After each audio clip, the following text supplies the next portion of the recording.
The rain hammered against the glass walls of St. Aurora Hospital, turning Manhattan's night into a blur of silver streaks and sirens.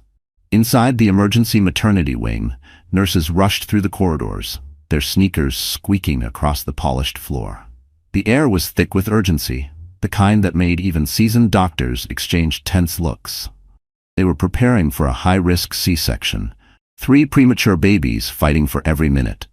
Ava Reynolds lay on the gurney, her face pale, her breathing shallow. The monitors beside her screen flickered warnings she was too weak to look at. Her fingers trembled as she tried to hold on to the thin hospital blanket.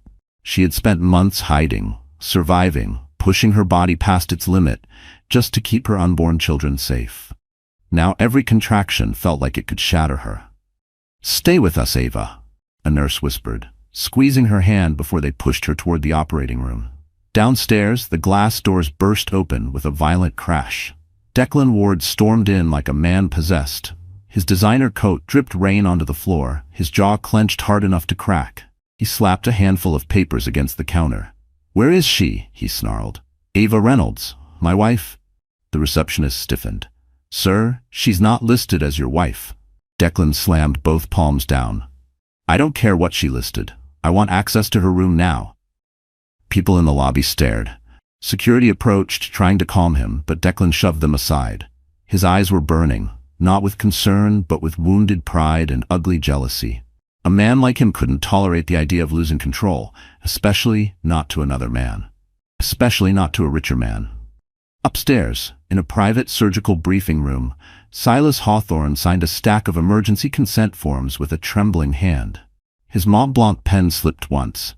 He wiped his palm against his shirt, breath shaking. The billionaire who commanded global boardrooms couldn't steady himself long enough to read the risks written in black ink. All he could think about was Ava. How she had carried their children alone, how he'd failed to protect her from the ghosts of her past. "Is she stable?" he asked. "Barely."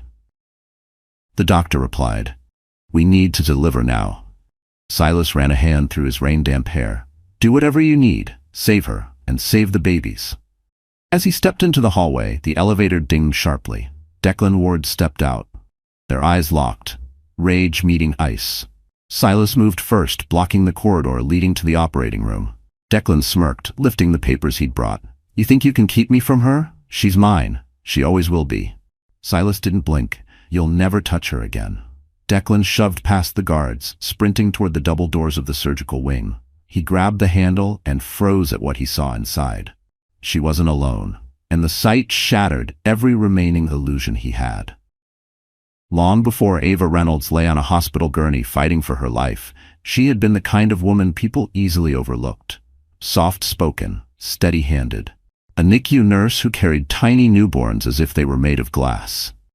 She was the one who stayed late when mothers cried, the one who whispered encouragement to families who had run out of hope. Her life had been small, quiet, almost invisible, but it was hers, and she took pride in it. Before Declan Ward. Back then, she couldn't imagine the kind of world he lived in. Glittering rooftop bars, custom suits, champagne towers that stretched like crystal mountains. They met at a charity gala she was working part-time, a night when she was refilling water pitchers while he floated through the room like a movie star. She spilled a glass near his table. He laughed softly instead of scolding her. He said she had kind eyes.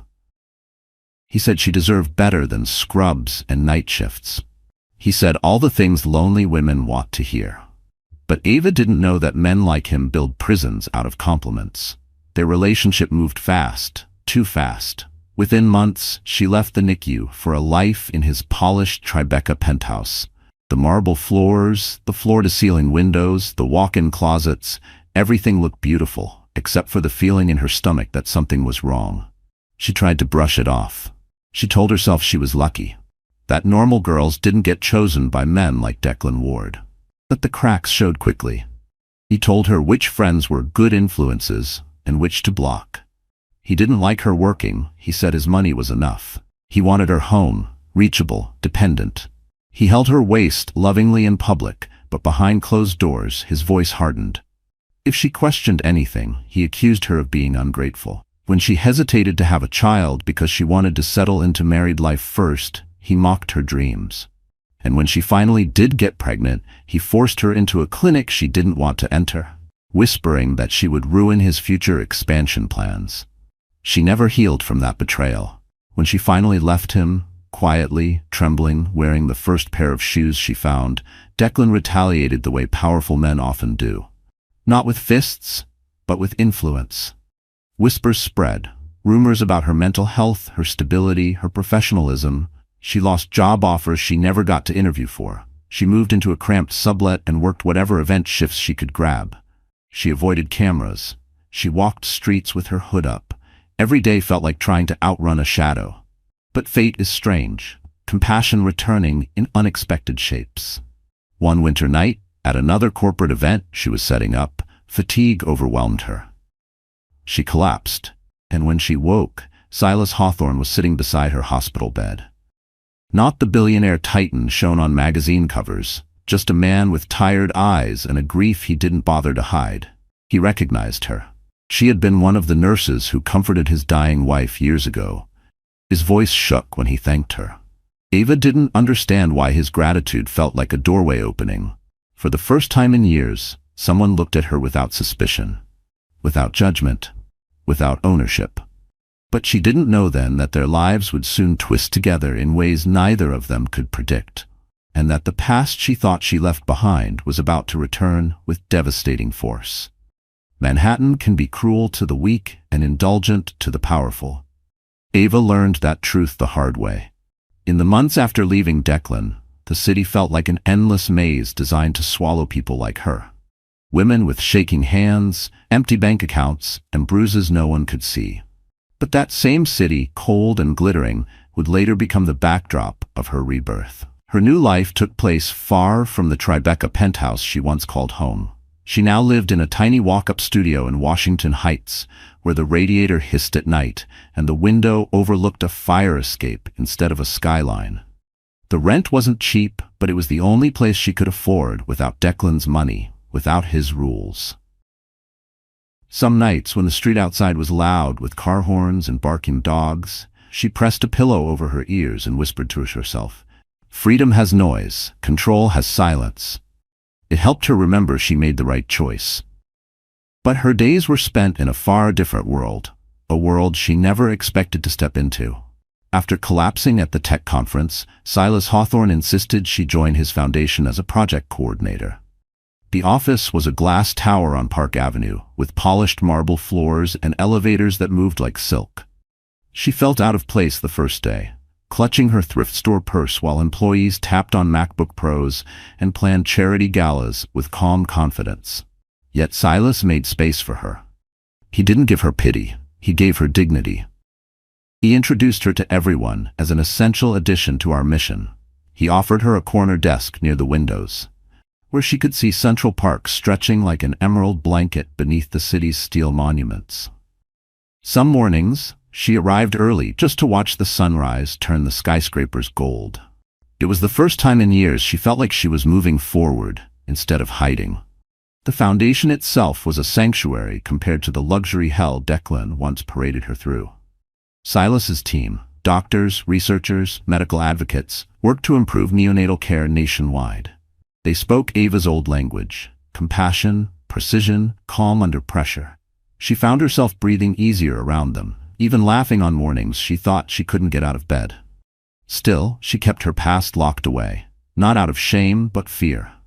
Declan had long arms, longer influence, and a fury that could tear apart anything she rebuilt.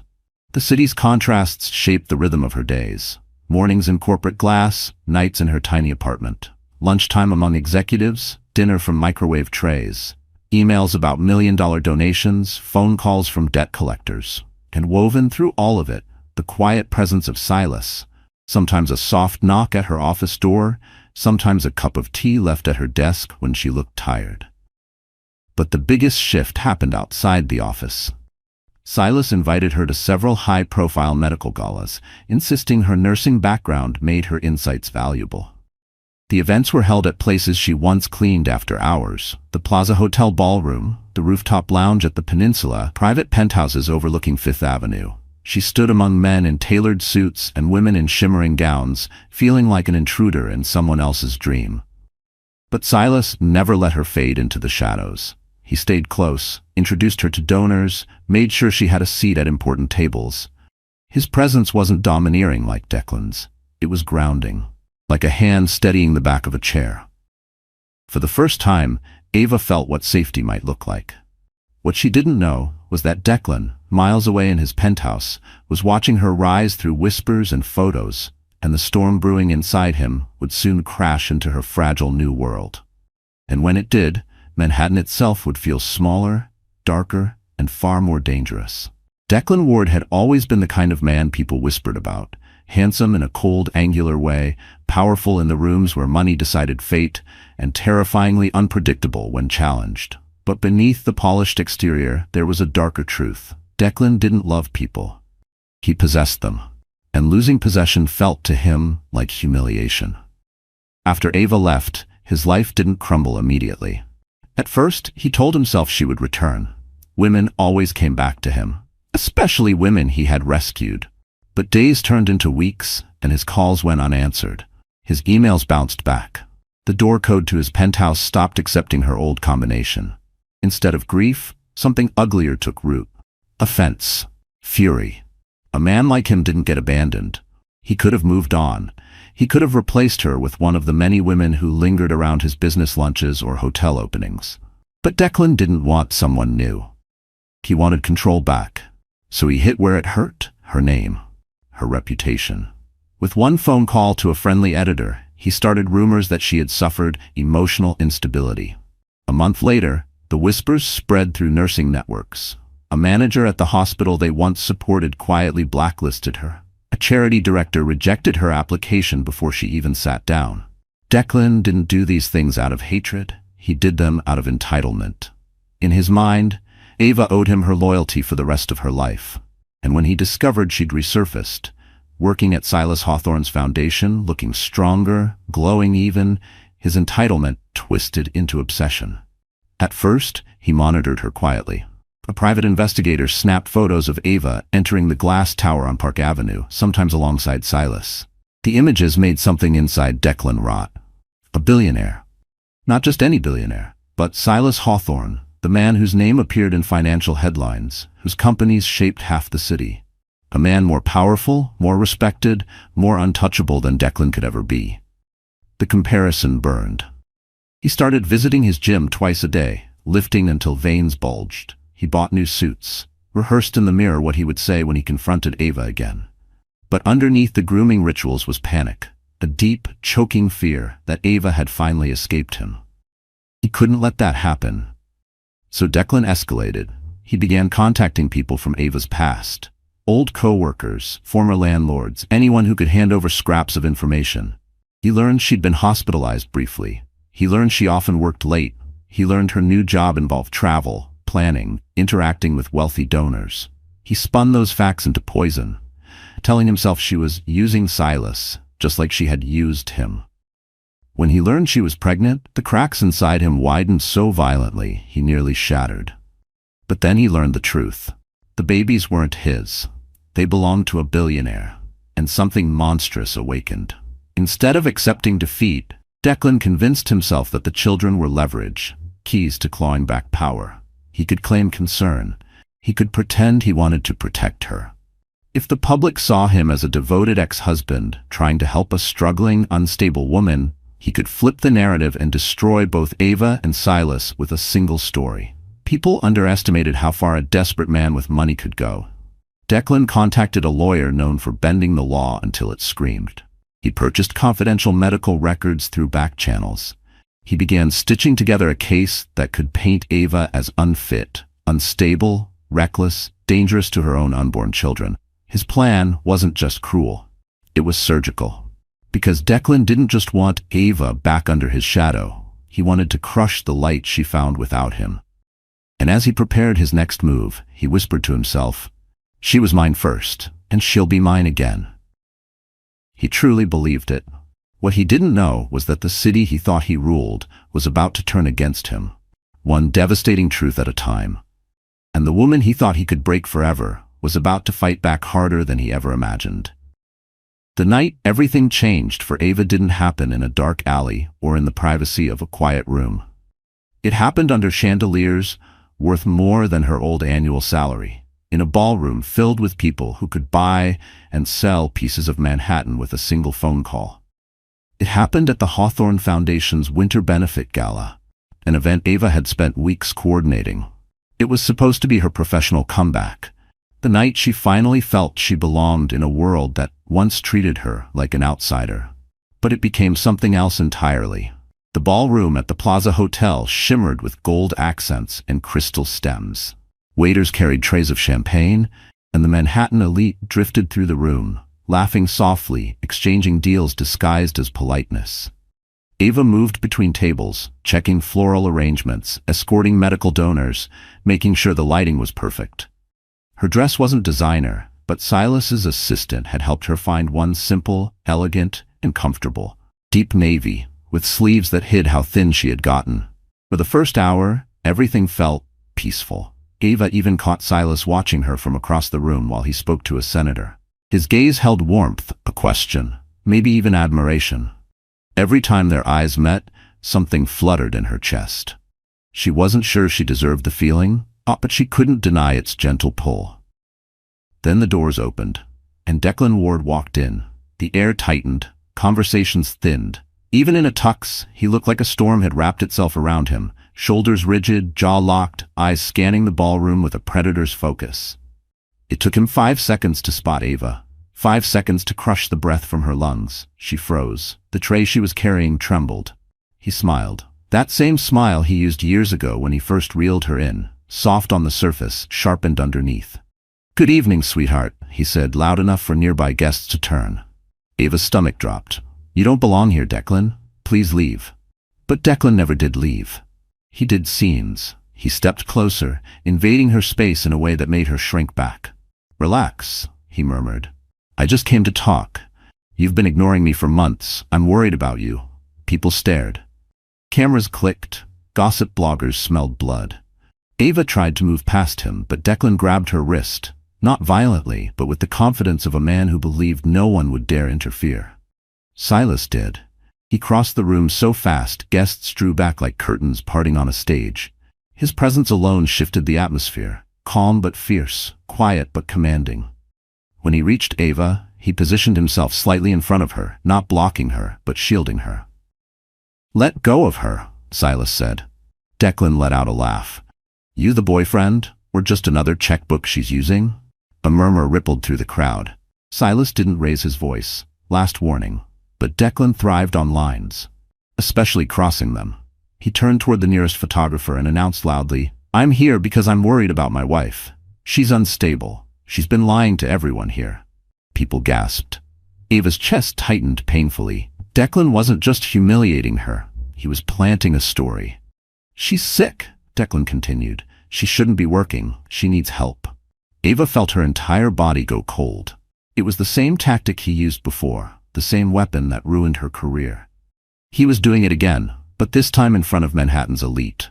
Before she could react, before Silas could pull her away, Declan leaned closer and whispered, "You thought you could hide from me? You're carrying secrets, Ava. And soon, they'll be public." His eyes slid briefly to her stomach. Her heart nearly stopped. He knew. Silas saw the fear in her face, and something inside him snapped. He stepped forward, blocking Declan entirely, voice low and deadly. "Leave, now, because if you don't, the next headline won't be about Ava. It'll be about you." Declan smirked, backing away slowly. "We'll see." The damage was done. And as the whisper spread around the ballroom, Ava realized Declan hadn't just shown up to embarrass her. He had shown up to declare war. And this time, he had nothing to lose. Ava didn't remember how she made it out of the ballroom. One moment she was standing under golden chandeliers. The next she was gripping the marble countertop of a restroom, trying not to collapse. Her breath came in short, painful bursts. Her vision blurred around the edges. The noise of the gala, whispers, camera shutters, murmurs, echoed in her mind like a haunting chorus. Declan had done it again. He had found her. He had humiliated her. He had planted seeds of doubt in front of the very people who finally respected her. Her reflection in the mirror looked like a stranger. pale face, trembling lips, eyes glossy with fear. "Not again," she whispered. "Please. Not again." Her hands shook so violently she had to steady them against the sink. A soft knock on the door broke the silence. "Ava?" Silas's voice low and controlled but heavy with concern. "Let me in." She didn't answer. She couldn't. The door opened anyway, slowly, carefully, as if he feared startling her. When he stepped inside, tuxedo jacket unbuttoned, his expression shifted from worry to heartbreak. He moved toward her but stopped a few feet away, giving her space. "Ava, breathe," he said gently. But breathing felt impossible. The room tilted, and tears finally spilled over. She pressed both hands to her face, sinking down until she sat on the cold tiled floor. Her body curled in on itself, as if trying to become small enough to disappear. Silas lowered himself to the floor too, keeping a respectful distance. "You're safe," he said softly. "He can't touch you here." She shook her head. "It doesn't matter. He finds me. Every time. He ruins everything. Silas, I can't go through this again. I can't survive another." Her voice broke, the weight of years of fear crushing her. Silas's jaw tightened, not with anger at her, but at the man who had done this to her. He had seen trauma before. He had lived through his own. But seeing Ava crumble like this ignited something fierce inside him. "Ava," he whispered, "look at me." She did, hesitantly. "You didn't do anything wrong tonight. He did. And I won't let him keep taking pieces of you." Her throat closed with emotion. She wanted to believe him. God, she wanted to. But Declan's shadow felt endless. "I'm pregnant," she finally whispered. The words slipped out, not as a confession, but as a surrender. Silas froze. For a moment he didn't breathe, didn't blink. The gala noise outside faded entirely. He stared at her as if trying to understand whether she meant what he thought she meant. You're pregnant?" His voice was quiet, shaky. Ava nodded, tears spilling faster. "Triplets." Silas's hand went to his mouth. "And you were carrying this alone?" "I didn't want to drag you into my mess," she whispered. "You have your company, your IPO, your life. You don't need." "I need you alive," he said, the words bursting out before he could contain them. His voice cracked. Just slightly. Just enough for her to hear the truth. Ava blinked, stunned. She'd never heard desperation in his voice before. Not when his company faced a crisis. Not when reporters hounded him. But now, over her, he sounded like a man terrified of losing something irreplaceable. He moved closer, slowly extending his hand. "Let me help you. Let me protect you. You don't have to hide from me." But Ava pulled back, hugging her knees to her chest. "Declan will destroy you. He'll use the babies, the rumors, the past. He'll twist everything. He always wins." Silas leaned forward, voice low and certain. "Not this time." Her tears stopped, not because she believed him, but because her body simply ran out. He finally reached for her hand. This time she didn't pull away. And for a moment on that bathroom floor, under harsh fluorescent lights, Ava allowed herself one fragile sliver of hope. She didn't know it yet, but Declan's attack had not broken her. It had awakened the fight inside her. And soon, the world would see a version of Ava Reynolds no one, not even Declan, was prepared for. The morning after the gala felt strangely quiet, as if the city was holding its breath. Ava woke in her tiny studio apartment, sunlight leaking through the blinds, her body still trembling from the night before. Her phone buzzed nonstop, missed calls, texts from coworkers, messages from journalists fishing for gossip. She didn't open any of them. She lay still, one hand over her stomach, whispering to the 3 fragile lives inside her, "Hold on. Please hold on." A sharp knock broke her thoughts. For one terrifying moment, she froze. Declan. Her heart slammed against her ribs. She shuffled backward, grabbing her phone, ready to call 911. But then she heard a voice. Deep, calm, familiar. "Ava, it's me." Silas. Relief flooded her body so fast she nearly collapsed. She unlocked the door and Silas stepped inside, carrying a paper bag from a small bakery downtown. But his face wasn't calm. He looked like a man who hadn't slept. "I came as soon as I could," he said. "We need to talk." Ava tensed. "About last night? Silas, please." "No," he cut in. "About this." He reached into his coat and pulled out a small, unopened envelope. Her name was handwritten on the front. The handwriting was delicate, slanted, unmistakable. Ava's breath caught. This is from her?" she whispered. Silas nodded, voice low. "My wife left this for you." The room spun. Years ago, when Ava worked in the NICU, she had cared for Silas's wife, Elise Hawthorne, during her final weeks. Elise had been gentle, soft-spoken, always apologizing for taking up space, even as she fought for her life. Ava had held her hand during long nights, comforting her when the pain became unbearable. She never knew Elise wrote anything for her. "Silas? Why would she leave me something?" Ava asked, voice trembling. He swallowed hard. "She only wrote 3 letters before she passed. One to me, one to her sister, and one to you." Ava stared at the envelope, afraid to touch it. "What does it say?" Silas looked at her with an expression she had never seen on him, fear mixed with hope. "I don't know. I never opened it. She sealed it and told the nurse it was for the woman with steady hands and a gentle soul. She didn't know your name, but she knew you mattered." Ava couldn't breathe.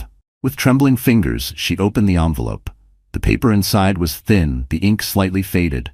Her eyes scanned the first lines, and her heart cracked open.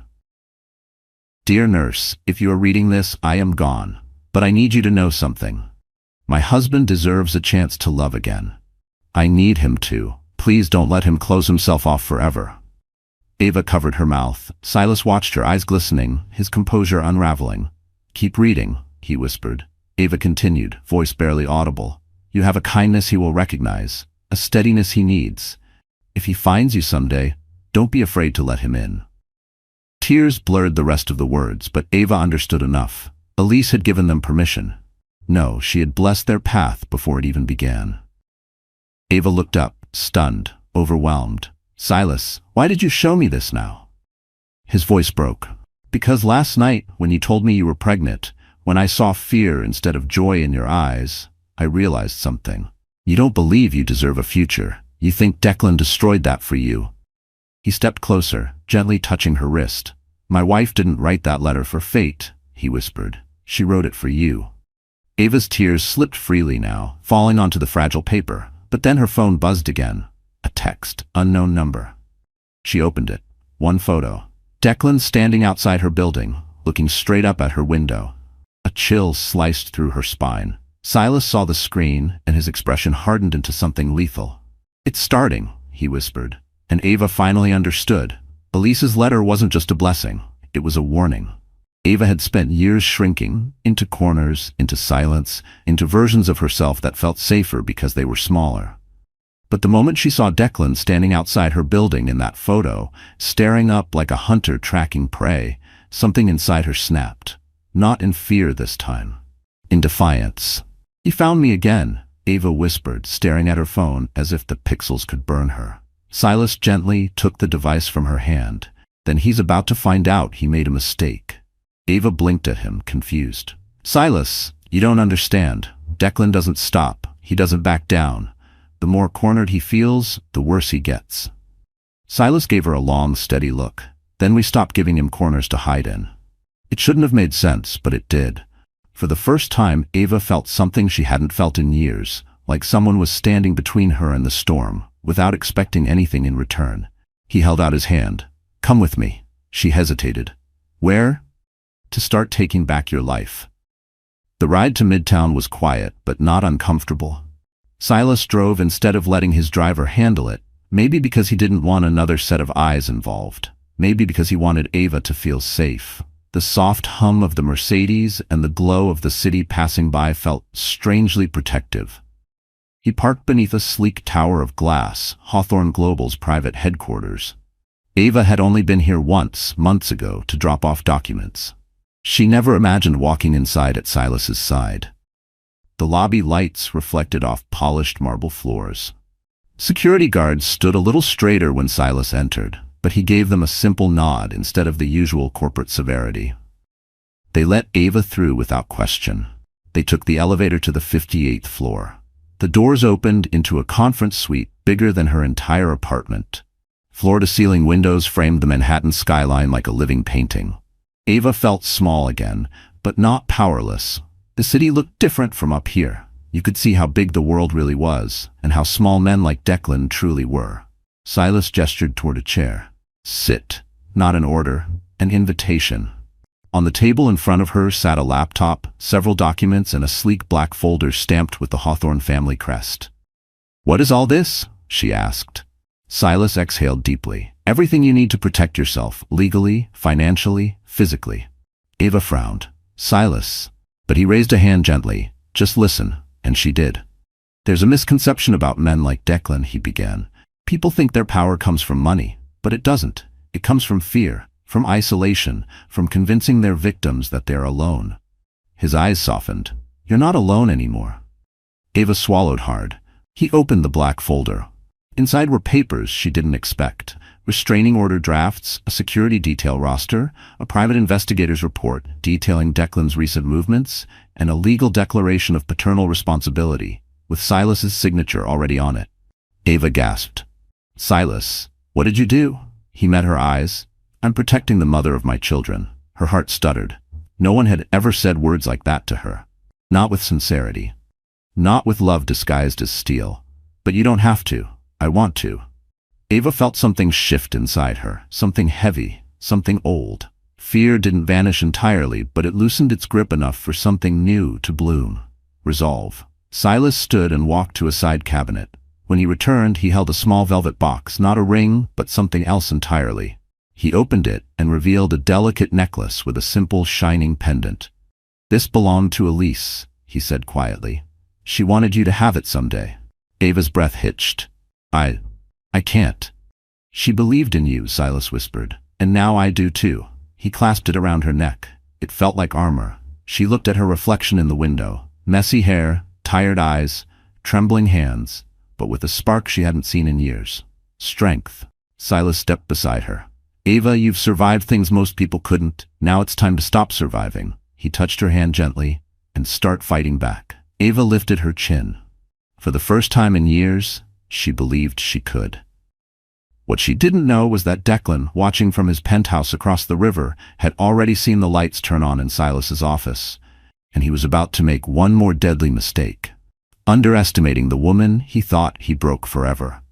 The following week unfolded like a storm Ava didn't see coming, until she realized she was no longer the woman hiding from thunder. She was walking directly into it, chin raised, heart pounding, but unbroken. Silas had arranged everything quietly, methodically, with a strategist's precision and a protector's urgency. Ava didn't know where he found the time, but he seemed determined to put an entire army between her and Declan. And yet, it wasn't enough for Silas to shield her in private. He wanted the world to know the truth. It began with an invitation Ava didn't understand at first, a press conference hosted by the Hawthorne Foundation at the River Cafe overlooking the Brooklyn Bridge. She thought it would be about a new neonatal program, something medical or charitable. Instead, she walked into a venue filled with reporters, donors, cameras, and attention so thick it felt like the air itself was waiting for something explosive. She tugged at her sleeves nervously. Silas, what is this? He didn't answer immediately. He adjusted his cufflinks. Mont Blanc, she reckoned, before turning to her with an expression she had never seen on him before. A mix of purpose and quiet fury. It's time, he said. People need to hear the truth from you, not him. Ava's breath caught. No. Silas? I can't. If Declan sees me up there. That's the point, he said softly. He won't own your story anymore. Her pulse raced. But the pregnancy will reveal nothing you're not ready for, he promised. But the rumors he spread at the gala? The comments? The lies? Ava, you deserve a voice. She didn't think she had one, not anymore. But when Silas offered his hand, steady and warm, she took it. They walked together to the front of the room. The lights were bright, the murmurs rising as cameras clicked rapidly. Ava felt her throat tighten, but Silas stood just to her right, close enough for her to feel his presence, but far enough for her to speak on her own. A journalist called out, Ms. Reynolds, is it true your ex-husband claims you're mentally unstable? Another voice, are you using the Hawthorne Foundation to rebuild your image? A third, is it true you disappeared for months? Why? The barrage hit her like bullets. Ava almost stepped back. Then she remembered Elise's letter resting in her purse, the words that said she had a gentle soul, and that Silas deserved a chance to love again. That tiny paper felt like a shield. She leaned toward the microphone. My name is Ava Reynolds, she began, voice unsteady but audible, and I'm here because someone has been trying to decide my story for me. The room fell silent. Ava continued, her voice strengthening as she spoke. For years, I lived in fear of Declan Ward. Behind closed doors, he controlled my finances, isolated me, manipulated my medical records, and spread lies when I found the courage to leave. A ripple went through the crowd. Ava swallowed hard but kept going. I stayed quiet because I was ashamed, because I thought no one would believe me. Last week at the gala, he approached me publicly. He humiliated me. He tried to suggest I was unstable. She paused. Silas watched her, jaw tight, ready to jump in. But she held up a hand. "I'm not unstable," she said firmly. "I'm a survivor." Reporters leaned forward, pens ready. "For the first time, I'm choosing myself. I'm choosing to speak, and I'm choosing to say his name, not because he deserves attention, but because I deserve freedom." Flashbulbs erupted. Ava's heart hammered. Something inside her cracked open, not like breaking, but like a shell falling away. She stepped back from the mic, trembling. Silas placed a hand on the small of her back. "You were perfect?" But before Ava could respond, someone shouted from the doorway, "Well, isn't this sweet?" The room turned. Declan Ward stood there, smirking, confident, flanked by two lawyers. Ava's blood went cold. Silas stepped in front of her instantly. The showdown they had feared was happening, here, in front of every camera in New York. And Declan's next words made the temperature of the room drop. "You forgot to mention the most important part of your story, Ava. Tell them who got you pregnant." Gasps filled the room. Ava felt the ground shift beneath her feet. Silas stiffened beside her. But the real shock was this. Ava realized Declan planned this moment all along. For a moment, the world stopped moving. Cameras froze mid-click. Coffee cups hovered half-lifted. Dozens of reporters stared wide-eyed at Declan Ward, their pens trembling, hungry for scandal. Ava felt her stomach twist so violently she had to grip the podium to keep from collapsing. Declan's voice, smooth and poisonous, echoed through the room like a venomous bell. "Go on, Ava," he taunted. "Tell them who the father is." Ava's throat closed. She felt exposed, cornered, stripped of all the strength she'd gathered. Her heartbeat thundered in her ears. The room blurred. All she could hear was his voice from years ago.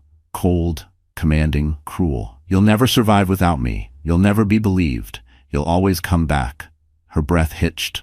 Then Silas stepped forward. He didn't raise his voice. He didn't look angry. He simply stood between Ava and Declan, like a wall forged from something unbreakable.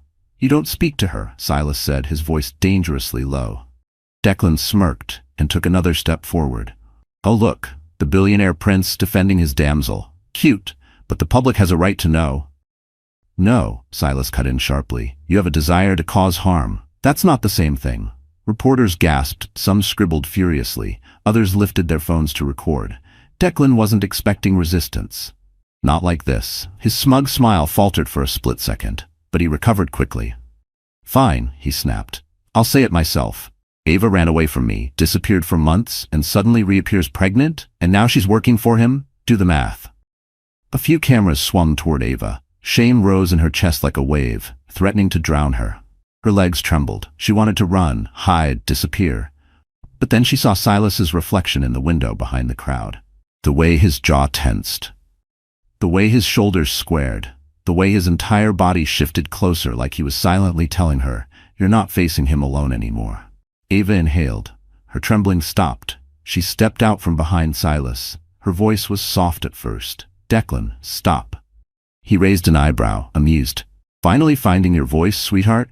A flicker of old fear tried to surface, but Ava crushed it. "No, I'm finding yours." She lifted her chin. "The one you used to silence me all those years." The room went still. Ava steadied herself on the podium and continued. "Yes, I'm pregnant with triplets." Her voice shook, but she kept going. "And no, they're not yours. They were never yours. You lost the right to my life a long time ago." Silas swallowed hard behind her. Reporters leaned forward, breathless. Ava continued, louder now. "I didn't hide because I was ashamed. I hid because I was afraid. Afraid of you. Afraid of the man who controlled my life so tightly, I couldn't breathe." Her voice cracked. "But I'm not afraid anymore." A murmur of support rippled through the room. Declan's face darkened. "You think this changes anything?" he snapped. He held up a folder. "I have medical records, proof of instability, proof she's unfit." "Stolen records," a voice called from the back. Everyone turned. A woman in her 60s with silver hair and sharp eyes stepped forward. Deborah Collins, Silas's lead attorney, known in New York's legal world as a hurricane in heels. She held up her own folder. Those files were purchased illegally. We have documentation, timestamps, witness statements, and digital forensics tying the acquisition directly to you, Mr. Ward. Declan blinked. Deborah continued, voice like steel wrapped in velvet. Interfering with medical privacy is a felony. So is harassment. So is stalking. Cameras flashed wildly. Declan stuttered. This is ridiculous. She's lying. They're framing me. No, Ava said softly, cutting him off. You framed yourself. Silas stepped beside her, not in front, beside. Equal, solid, present. He spoke calmly, each word measured. Leave her alone, because from this moment on, every move you make, every threat, every whisper will be recorded, reported, and prosecuted. Declan stared at both of them. For the first time Ava saw something in his eyes she'd never seen before. Fear. But he masked it with a sneer. This isn't over. Silas leaned in just enough for Declan to hear. It is.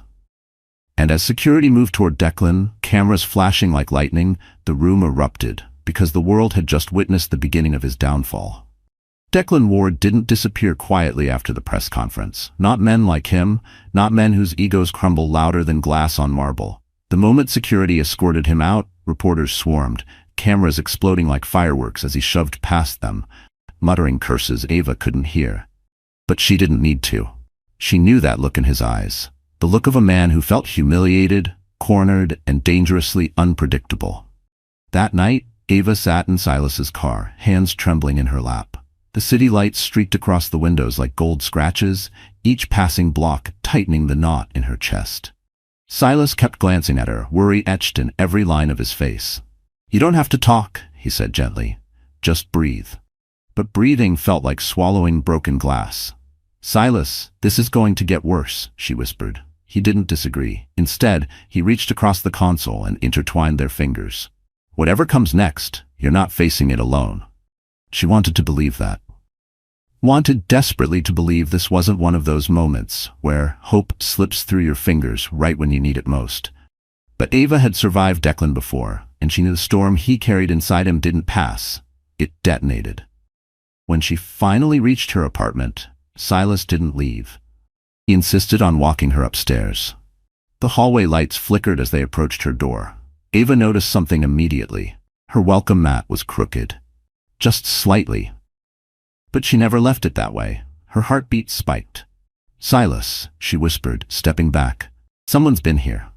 He stiffened, positioning himself in front of her before gently testing the door handle. Unlocked. Ava's breath caught. Silas pushed the door open slowly. The apartment was dark, too quiet. Then, as he turned on the light, both of them froze. The place wasn't ransacked. Nothing was stolen. But every drawer was pulled open. Every cabinet door was ajar. Every photograph was turned face down. A message without words. A violation far deeper than theft. Ava's knees buckled, and Silas caught her before she hit the floor. She pressed both hands over her mouth, shaking violently. He was here, she whispered. He came here. Silas held her close, voice tight with fury. He won't ever come back. I promise. But Ava wasn't convinced. Declan didn't need to break things to break her. He only needed to remind her he could touch her life whenever he wished. The next morning, Deborah Collins arrived with 2 private security agents.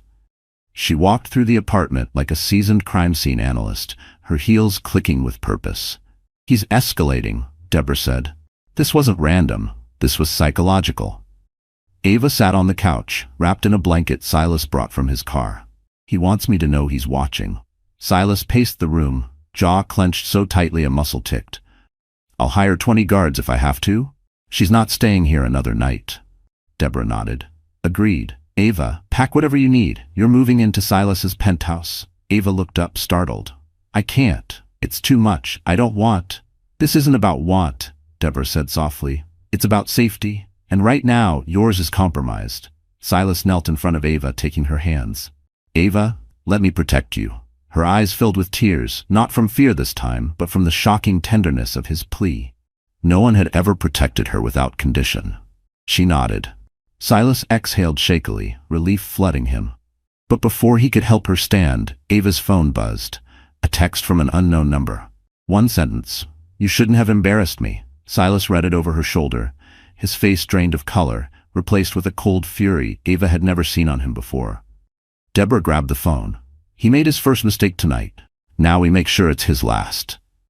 But even as they prepared to move her out, Ava felt it deep in her bones. Declan wasn't finished. He was only beginning. And his next move would be far more dangerous than a broken boundary. Ava never imagined she would step inside Silas Hawthorne's penthouse as anything other than a visitor. But that night, she entered as someone in hiding. Someone in danger. Someone carrying 3 fragile lives and a past that refused to die quietly. The elevator opened directly into the penthouse living room, revealing a sweeping view of the Manhattan skyline. Glass walls framed the glowing city like a living, breathing painting. At another time, the sight would have taken her breath away. Tonight, she barely noticed it. Silas guided her inside with a protective hand at her back. His security staff scanned every corner, every door, every blind spot. Only once they gave the all-clear did Silas finally exhale. "It's safe?" he said softly. Ava swallowed. "For now." He hesitated before gently brushing her cheek with his thumb. "For as long as it takes." Deborah Collins set her briefcase on the counter and cleared her throat. "There's still one issue," she said. "Declan isn't acting alone." Ava stiffened. "What do you mean?" Silas turned toward Deborah, tension tightening every line of his body. "Explain." Deborah opened her briefcase and pulled out a tablet. On the screen was a list. Security breach reports, internal emails, timestamps from surveillance logs. "There's a leak," she said. "Inside your company." Silas's jaw clenched. "Impossible." "My system is." "Not hacked," Deborah interrupted. "Compromised." She tapped one file. A name appeared. Noah Ellis, Silas's personal aide, the one who scheduled his meetings, coordinated his travel, and frequently interacted with Ava during her shifts at the foundation. He was soft-spoken, polite, and unfailingly efficient, the kind of person you never notice because everything he touches works seamlessly. Ava's stomach twisted. "Noah? Why would he?" "Money," Deborah said. "Declan paid him, handsomely." Silas looked genuinely stunned. "Noah has been with me for 8 years, which is exactly why Declan targeted him," Deborah replied. "Declan doesn't strike at your strengths, Silas. He strikes at your blind spots." Ava felt a cold shiver crawl up her spine. Declan wasn't just following her. He was watching her through someone she trusted. Silas rubbed a hand over his face, processing the betrayal. "What did Noah give him?" Deborah hesitated. "Your schedule, Ava's medical appointments, and the building access logs." Ava's breath hitched. "He knew when I'd be alone." Deborah nodded grimly. "This is how he knew when to break into your apartment, when to avoid the neighbors, when you'd return from the gala." Ava felt nausea grip her. Every moment of safety she thought she had suddenly felt like a trap. Silas crouched beside her, taking her shaking hands. "Ava, look at me." She lifted her eyes to his. "This is not your fault. None of this is your fault." Her lips trembled. "But I brought danger into your world." Silas shook his head. "You didn't bring danger. Danger found you. And I'm not letting it take anything else from you." Before she could answer, the elevator chimed. Security immediately stepped forward, forming a shield. But when the doors opened, Noah Ellis stood there, wide-eyed, pale, holding his hands in the air. "Mr. Hawthorne, please, just hear me out." Silas's voice turned to ice. "You don't belong here." Noah swallowed hard. "I didn't mean to hurt Ava. I swear. Declan told me she was unstable. He said you were in danger. He said whatever it took to buy your loyalty," Deborah snapped. Noah's voice cracked. "I didn't know he would go this far. I didn't know he would break into her home, or follow her, or threaten her." Ava stood slowly. "Noah, why would you believe him? After everything Silas has done for you." Noah's shoulders sagged. "Because he showed me something. Something about the babies." Silas stiffened. "What?" Noah's voice shook. "He said one of them might not survive, that there are complications you don't know about." Ava's heart stopped. "What complications?" she choked out. Noah looked at Silas, then Ava, guilt drowning his features. "I didn't want to tell you like this," he whispered. "But the last ultrasound report, Declan got a copy before you did." Silas's face drained of color. Ava pressed a hand to her stomach, panic rising like fire. "What did he see?" she asked. Noah's answer shattered the room. "One of the baby's hearts is struggling." Ava's legs buckled. Silas caught her before she fell, and everything in the world suddenly narrowed to 3 fragile beats of life inside her. 3 little hearts. and one of them was fighting to survive. Ava's world tilted, not sideways, not slowly, but violently, as if someone had yanked the floor out from under her. Her heartbeat thundered in her ears, drowning out every sound except Noah's trembling voice echoing again and again. One of the baby's hearts is struggling. She clutched Silas's arm with both hands, nails digging into his sleeve. Her breathing turned shallow, fast, desperate. She wasn't just scared, she was unraveling. "Tell me exactly what you saw," Silas demanded, voice sharp with controlled panic. Noah swallowed. "The last ultrasound from 2 days ago, baby B's heartbeat was irregular. The doctor noted it but wanted to run more tests. Declan got the report first and he used it to manipulate me. I'm sorry. I'm so sorry." Ava shook her head violently. No, that's impossible. I didn't miss any appointments. I would have known. I would have." "Hey," Silas whispered, gripping her shoulders. "Look at me. Breathe." But she couldn't. All she could see was the image from her last appointment. 3 tiny shapes swimming in a black and white blur. 3 flickers pulsing like stars. She had memorized every beat, every flutter, every hope. Now one might be fading. "Call Dr. O'Malley," Silas ordered, turning to his security team. "Now, tell her we're coming to the hospital." Noah stepped forward shakily. "Mr. Hawthorne, please let me help. I never meant for this to happen. Let me make it right." Silas didn't raise his voice. Didn't have to. "You will make it right by getting out of my home and praying Ava never sees your face again."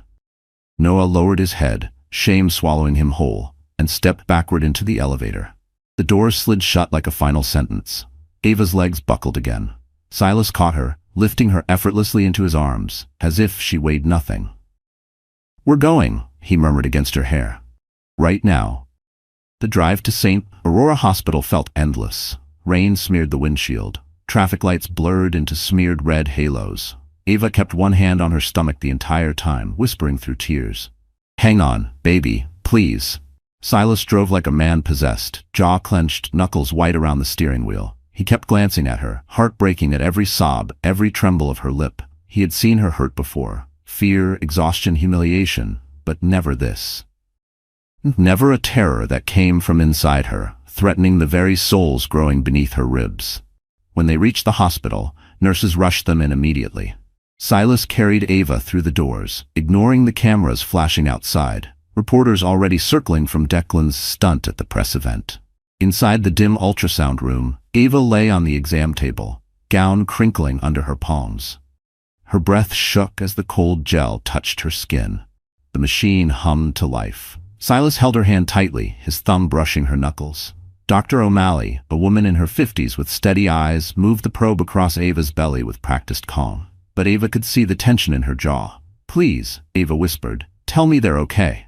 "Let me take a closer look," the doctor murmured. Seconds passed like years, then she spoke. "Baby A, very strong heartbeat. Baby C, steady and rhythmic." She paused. Silas's grip on Ava tightened. "And baby B?" Ava choked out. The screen flickered. A faint, uneven flutter appeared. Dr. O'Malley exhaled. "Baby B's heartbeat is irregular, but present. It's weaker than it should be. We need to monitor closely and start immediate intervention." Ava burst into tears. Relief, fear, everything colliding. Silas pressed his forehead to hers. "They're still fighting," he whispered. "All 3 of them." "But what caused it?" Ava cried. "Did I do something wrong? Did stress? Did Declan?" "No," Dr. O'Malley said firmly. "This isn't your fault. This can happen in high-risk multiples. What matters is that you came in now." She placed a gentle hand on Ava's arm. "But Ava, you need to understand. From this moment on, you cannot go home. You need full medical supervision, and any elevated stress could worsen the baby's condition." Ava nodded weakly. Silas turned to the doctor. "She stays. Private room, full security, whatever equipment she needs." But the doctor hesitated. "There's something else," she said softly. "Stress alone isn't the issue." Silas frowned. "Then what is?" Dr. O'Malley looked at Ava, then at Silas. "Someone accessed Ava's digital medical chart. Someone outside our system." Ava's blood ran cold. Silas's face darkened. "Declan," he said. The doctor nodded grimly. "And whoever accessed it tried to request unauthorized updates, changes." Ava clamped a hand over her mouth to keep from screaming. Declan wasn't just stalking her. He was trying to rewrite her medical reality. Silas closed his eyes once, slowly, like he was holding back an explosion. Then he opened them. voice deadly calm. This ends tonight. But Ava didn't know that ending Declan's reign was going to demand one more devastating twist, one that would push her to the edge of losing everything. The private room Ava was moved into looked more like a boutique hotel suite than a hospital space. Soft lighting, a reclining bed, a view overlooking Central Park. But no amount of calm decor could soothe the terror gnawing inside her. Machines beeped steadily beside her. An IV dripped slowly into her arm. 2 fetal monitors blinked, 3 fragile rhythms displayed on glowing screens. Baby A, Baby B, Baby C. Ava stared at those flickers like her life depended on each beat. Silas stood near the window, phone to his ear, voice low and deadly calm as he spoke with his head of corporate security. Find out exactly when the breach happened and trace every digital fingerprint. I want a full timeline. Ava could tell by the rigid line of his shoulders that he was barely holding himself together. When he finally hung up, he walked toward her, trying his best to soften his expression, but the worry in his eyes betrayed him. How are you feeling? He asked gently. She forced a small, weak smile. Like I'm lying inside a glass box waiting to crack. Silas sat on the edge of her bed, brushing stray strands of hair from her forehead. You're not going to crack. Not while I'm here. A knock sounded at the door. Deborah Collins entered, her presence a mixture of authority and compassion. She closed the door behind her, set her briefcase on the table, and took a seat. We have a problem, she said immediately. Ava braced herself. Another breach? Worse, Deborah replied. Declan filed an emergency court petition tonight. He's claiming you're psychologically unfit to carry the pregnancy safely. Ava's mouth fell open. What? How could he? He forged medical documents, Deborah said calmly. Ones Noah must have helped provide. Silas cursed under his breath. Deborah continued.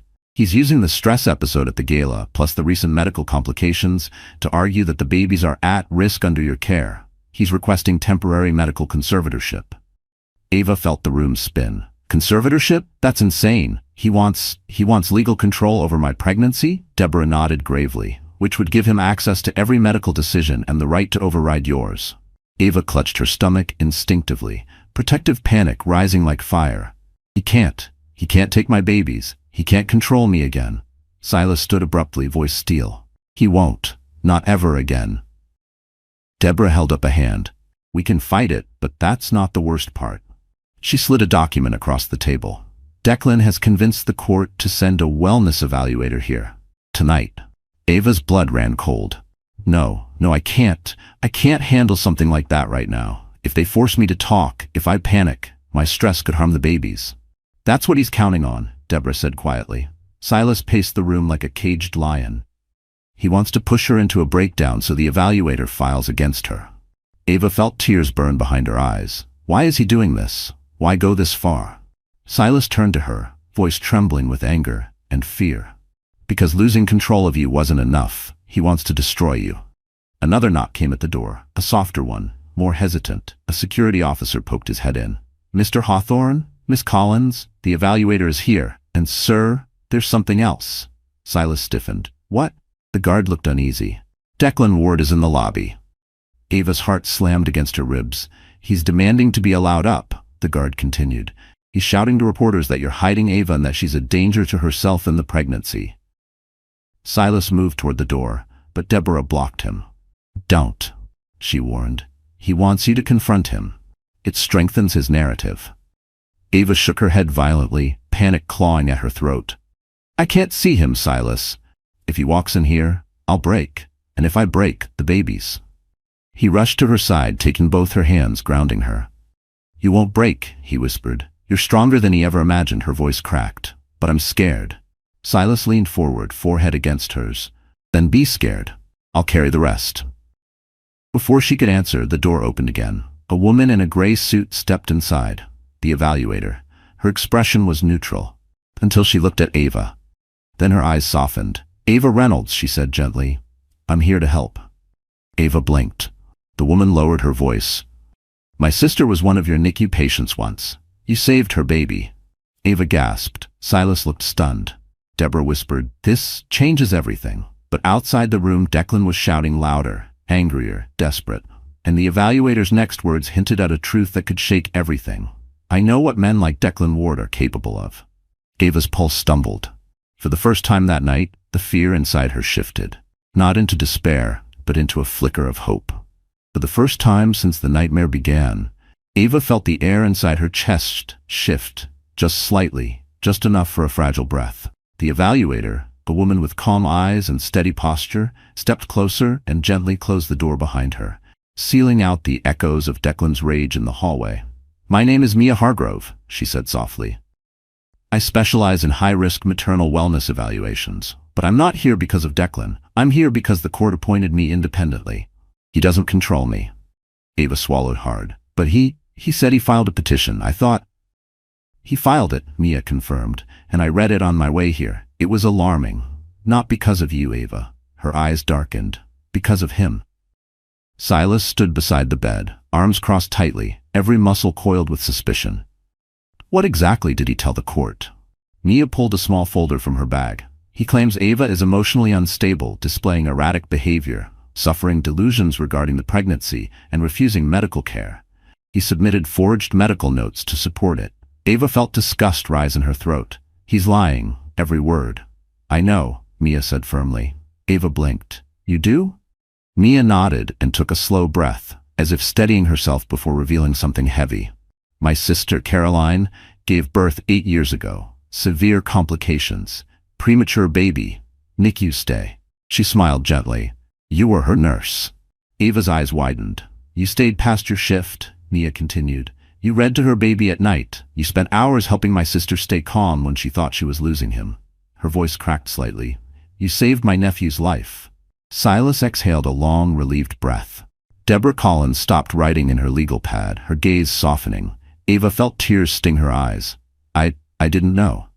"You wouldn't have," Mia said, sitting beside the bed. "But I never forgot your face, or your kindness. So when I saw your name on the emergency petition, I didn't see a woman in crisis. I saw a woman who once held my family together." Ava's voice trembled. "And you believe me, even after everything Declan said?" Mia's expression hardened. "Declan Ward is exactly the kind of man who weaponizes fear and paperwork.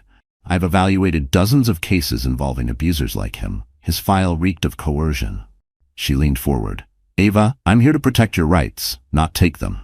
Ava burst into tears. Quiet, exhausted tears that shook her entire chest. Silas took her hand immediately.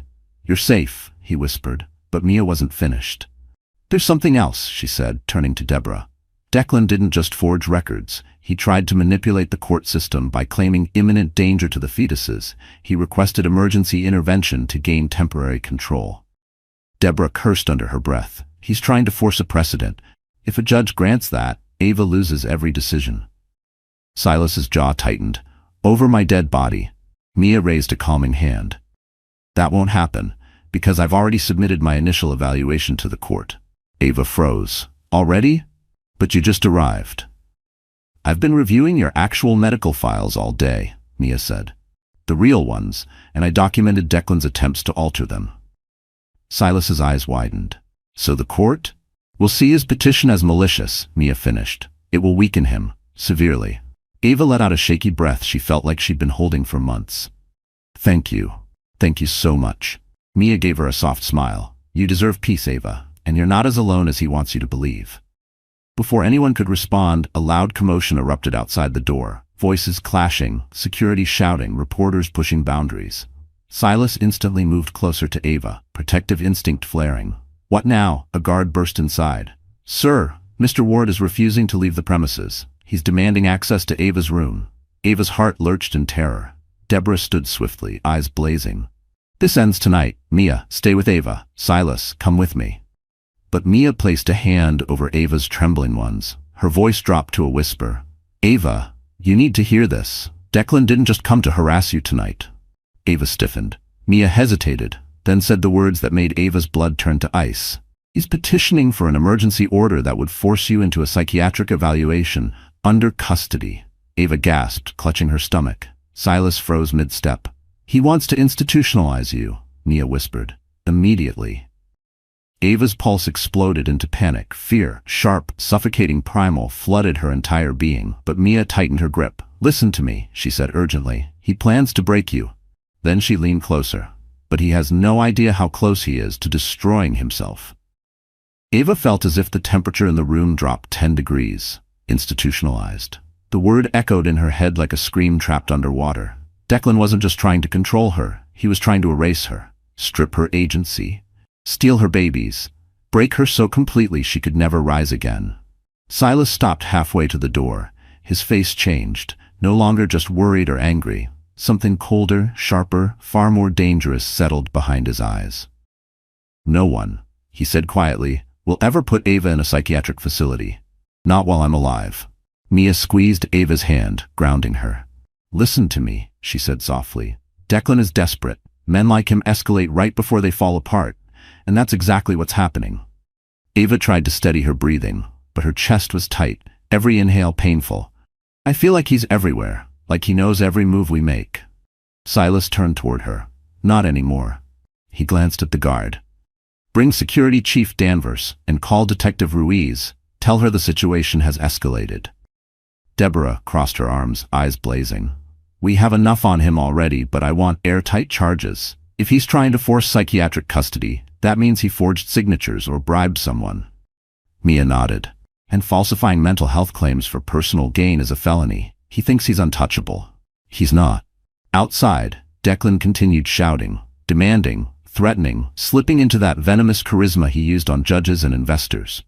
Ava heard his voice echo in the hall. "She's unstable. She needs intervention.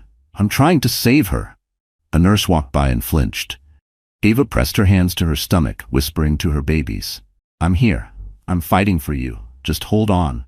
Then, something unexpected happened. Security Chief Danvers entered the room with a grim expression. He nodded respectfully at Ava, before turning to Silas. "We found something," Danvers said quietly, "in Mr. Ward's possession." Silas stiffened. "What is it?" Danvers held up a plastic evidence pouch. Inside it was a USB drive. Ava felt her heart stutter. "What's on it?" she asked. The chief hesitated. "Encrypted medical files. Not just yours. Dr. O'Malley's login was used. There are attempts to alter fetal reports." Ava's breath hitched. "He tried to change my baby's medical records again?" The chief nodded. "Worse, he tried to create a false report suggesting you refused treatment that endangered baby B." Ava covered her mouth, her entire body shaking. Silas swore under his breath, a sound Ava had never heard from him before. Deborah stepped forward. "This is grounds for immediate restraining orders, criminal charges, attempted interference with medical care, fraud." But the chief wasn't done. "And there's something else," he added.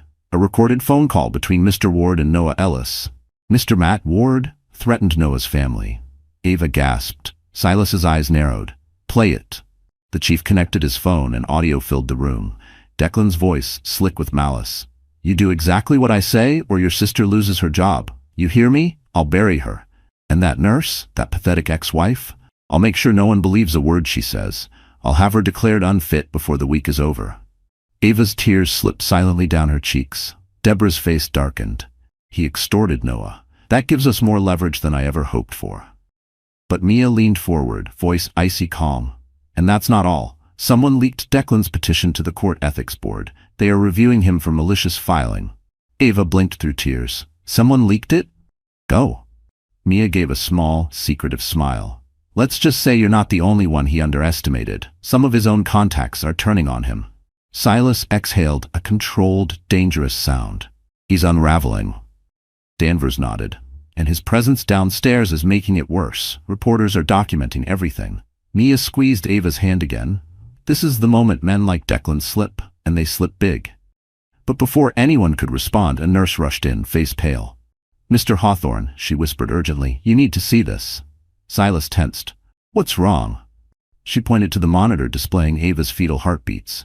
Baby B's line flickered, erratic, weak, failing. Ava's world narrowed to a pinpoint. "No," she whispered, gripping the bed rails. "No, please." Silas moved instantly to her side, calling for the doctor, for help, for anything. As alarms began to sound, and Ava realized with horrifying clarity, Declan wasn't just trying to break her mind, he was pushing her body to its limit. And now one of her babies was paying the price. The alarm was shrill, high, piercing, relentless. It sliced through the hospital room like a blade. Ava's breath hitched as the fetal monitor for baby B pulsed red, its once steady flicker now dipping sharply, irregular, like a flame struggling against the wind. "Silas," she whispered, voice cracking in terror. "The heartbeat, it's dropping." Silas was already at her side, his hands shaking as he pressed the call button for emergency assistance. "Doctor, we need help in here. Now." His voice boomed with a mixture of fear and authority that carried down the hallway. 2 nurses rushed in. "Ava, try to stay calm," one urged gently, adjusting the sensors on her stomach. "Let's reposition you. Sometimes that helps." They shifted her to her left side, then her right. The monitor stuttered but didn't stabilize. Ava felt cold sweat beneath her hairline. Her heart thudded painfully. Please don't let anything happen to them." Silas bent over her, brushing tears from her cheeks with trembling fingers. "Ava, listen to me. You're not alone. They're going to take care of you. I'm right here." Dr. O'Malley entered then, calm but clearly alarmed, her quick strides filling the room with urgency. "Talk to me," she said as she reached the monitor. "How long has the deceleration been happening?" 30 seconds, a nurse replied. The doctor frowned. "We need to act now. Ava, your stress levels are spiking. Your blood pressure is elevated. Baby B is responding to that stress." Ava felt a sob claw its way up her throat. "I can't control it. I'm trying so hard." Silas cupped her face, his voice taut. "Look at me. Ava, look at me." Her eyes met his, blue and desperate, steady despite his own fear. "Breathe with me," he whispered. "In and out. You can do this." She followed his rhythm, her breath shaky but slowing. But then, the monitor dipped again, harder, longer. Dr. O'Malley made a split-second decision. Prep for corticosteroids and get neonatal staff on standby. If this continues, we may need to do an emergency C-section. Ava's world froze. "Not yet. Not now. Please, they're too early," she cried. "We're not rushing," the doctor assured her. "But we need to be ready." Silas tightened his grip on her hand. "Ava, I know you're scared. But I swear to you, I won't let anything happen without fighting with everything I have." A nurse adjusted the monitor again. "Baby B's oxygen flow is dipping. This could be due to maternal stress, or it could be the condition worsening." A soft knock came at the door. "Mia, I heard the alarms," she said quietly. "Do you need me to leave?" Ava shook her head violently. "Stay, please." Mia approached, her face etched with concern. "Ava, listen to me." She lowered her voice. "This is not your fault. Do you hear me? Not now, not ever." But Ava's mind spiraled. Declan's voice rang in her skull. "Unfit, unstable, dangerous." She pressed both hands to her face. "He's doing this. He's killing them. He's killing my baby." Silas's expression changed, like a breaking point inside him snapped cleanly. "No," he said sharply. "Declan didn't cause this. He caused the stress. But the medical condition? That's nature. And you fought it every day. You kept them alive." Ava shook her head weakly. "But I'm not strong enough. I don't think I am." Silas leaned closer, forehead touching hers. "You are the strongest person I've ever known. You survived what no one else could. These babies, they know your strength. They've held on this long because of you." Her breathing slowed, just enough for Baby B's monitor to flicker upward. Not stable, but not fading. The room exhaled collectively. Dr. O'Malley adjusted her glasses, relief softening her posture. "Good, that's good. But Ava, you need rest, total rest, and calm. Anything that stabilizes your emotional state helps the babies." Ava nodded shakily, but the moment felt fragile, like glass twisting under pressure. Silas kissed her forehead softly. "I'm not leaving your side, not for a second." But then Danvers reappeared at the door, urgency crackling around him. "Mr. Hawthorne," he whispered, "Declan isn't in the lobby anymore." Silas's blood ran cold. "Where is he?" Danvers swallowed. "We're not sure. He slipped past one of the reporters. He's somewhere on this floor." Ava's heart dropped. She grabbed Silas's arm, voice breaking. "He's coming for me." Silas turned toward the hallway, no fear in his eyes now. Only fury, and the promise of war. Because if Declan Ward dared step 1 foot closer, it would become the last mistake he ever made. The moment Danvers said the words, "He's somewhere on this floor," every instinct in Ava's body screamed danger. Her pulse pounded so hard the fetal monitors flickered in response, and she forced herself to breathe, terrified of triggering another drop in Baby B's heartbeat. Silas moved instantly, placing himself between Ava and the door, as if he expected Declan to burst in at any second. "Danvers, lock down the entire wing," he ordered. "No one enters without clearance from me or Dr. O'Malley." Danvers nodded sharply and disappeared into the hallway, his voice already echoing orders to hospital security. Mia stepped closer to Ava, laying a grounding hand on her arm. "Remember what the doctor said. Your safety and calm matter most. Let us handle him." Ava nodded, though her whole body trembled. "He won't stop," she whispered. "Not until he gets what he wants." Silas turned back to her, eyes burning with fierce protectiveness. Then he's about to learn that he picked the wrong people to terrorize. Before Ava could respond, a commotion erupted outside. The clash of hurried footsteps, raised voices, the sharp bark of security commands. Silas stiffened, listening intently. A nurse rushed in, pale and breathless. "He's on the east end of the ward, trying to open patient doors." Ava's stomach flipped. "He's trying to get into rooms?" The nurse nodded shakily. "He's shouting your name and threatening staff." Silas's hands clenched into fists. "I'm going out there." Ava grabbed his wrist. "No, Silas, please. If he provokes you, he'll twist it. He'll say you attacked him, that you're dangerous." Her voice broke. "He wants you angry. He needs you angry." Silas softened, leaning down to kiss her forehead. "I won't give him what he wants. I'll give him what he deserves." Mia stepped forward. "Wait, let me go first." Both Ava and Silas stared at her. Mia explained, "Declan's tactic is psychological escalation. He's expecting a confrontation with someone he can bait, Silas especially. But he doesn't expect someone like me. Someone calm. Someone he can't intimidate." Ava shook her head. "He's dangerous." Mia held up a small badge, her official evaluator credentials. "And I'm not afraid of men who hide behind paperwork and rage." She slipped out of the room before either of them could protest. Silas hovered near the door, listening, ready to burst out at the slightest sign of danger. Ava clutched his sleeve, praying silently. Moments later, Mia's voice drifted down the hall, calm, steady, authoritative. "Mr. Ward, this behavior is inappropriate. You need to stop." Declan's reply was like venom. "Who the hell are you?" "I'm the court-appointed evaluator," she said, "and your actions tonight are being documented." A long, tense silence. Then, Declan's voice erupted, unhinged.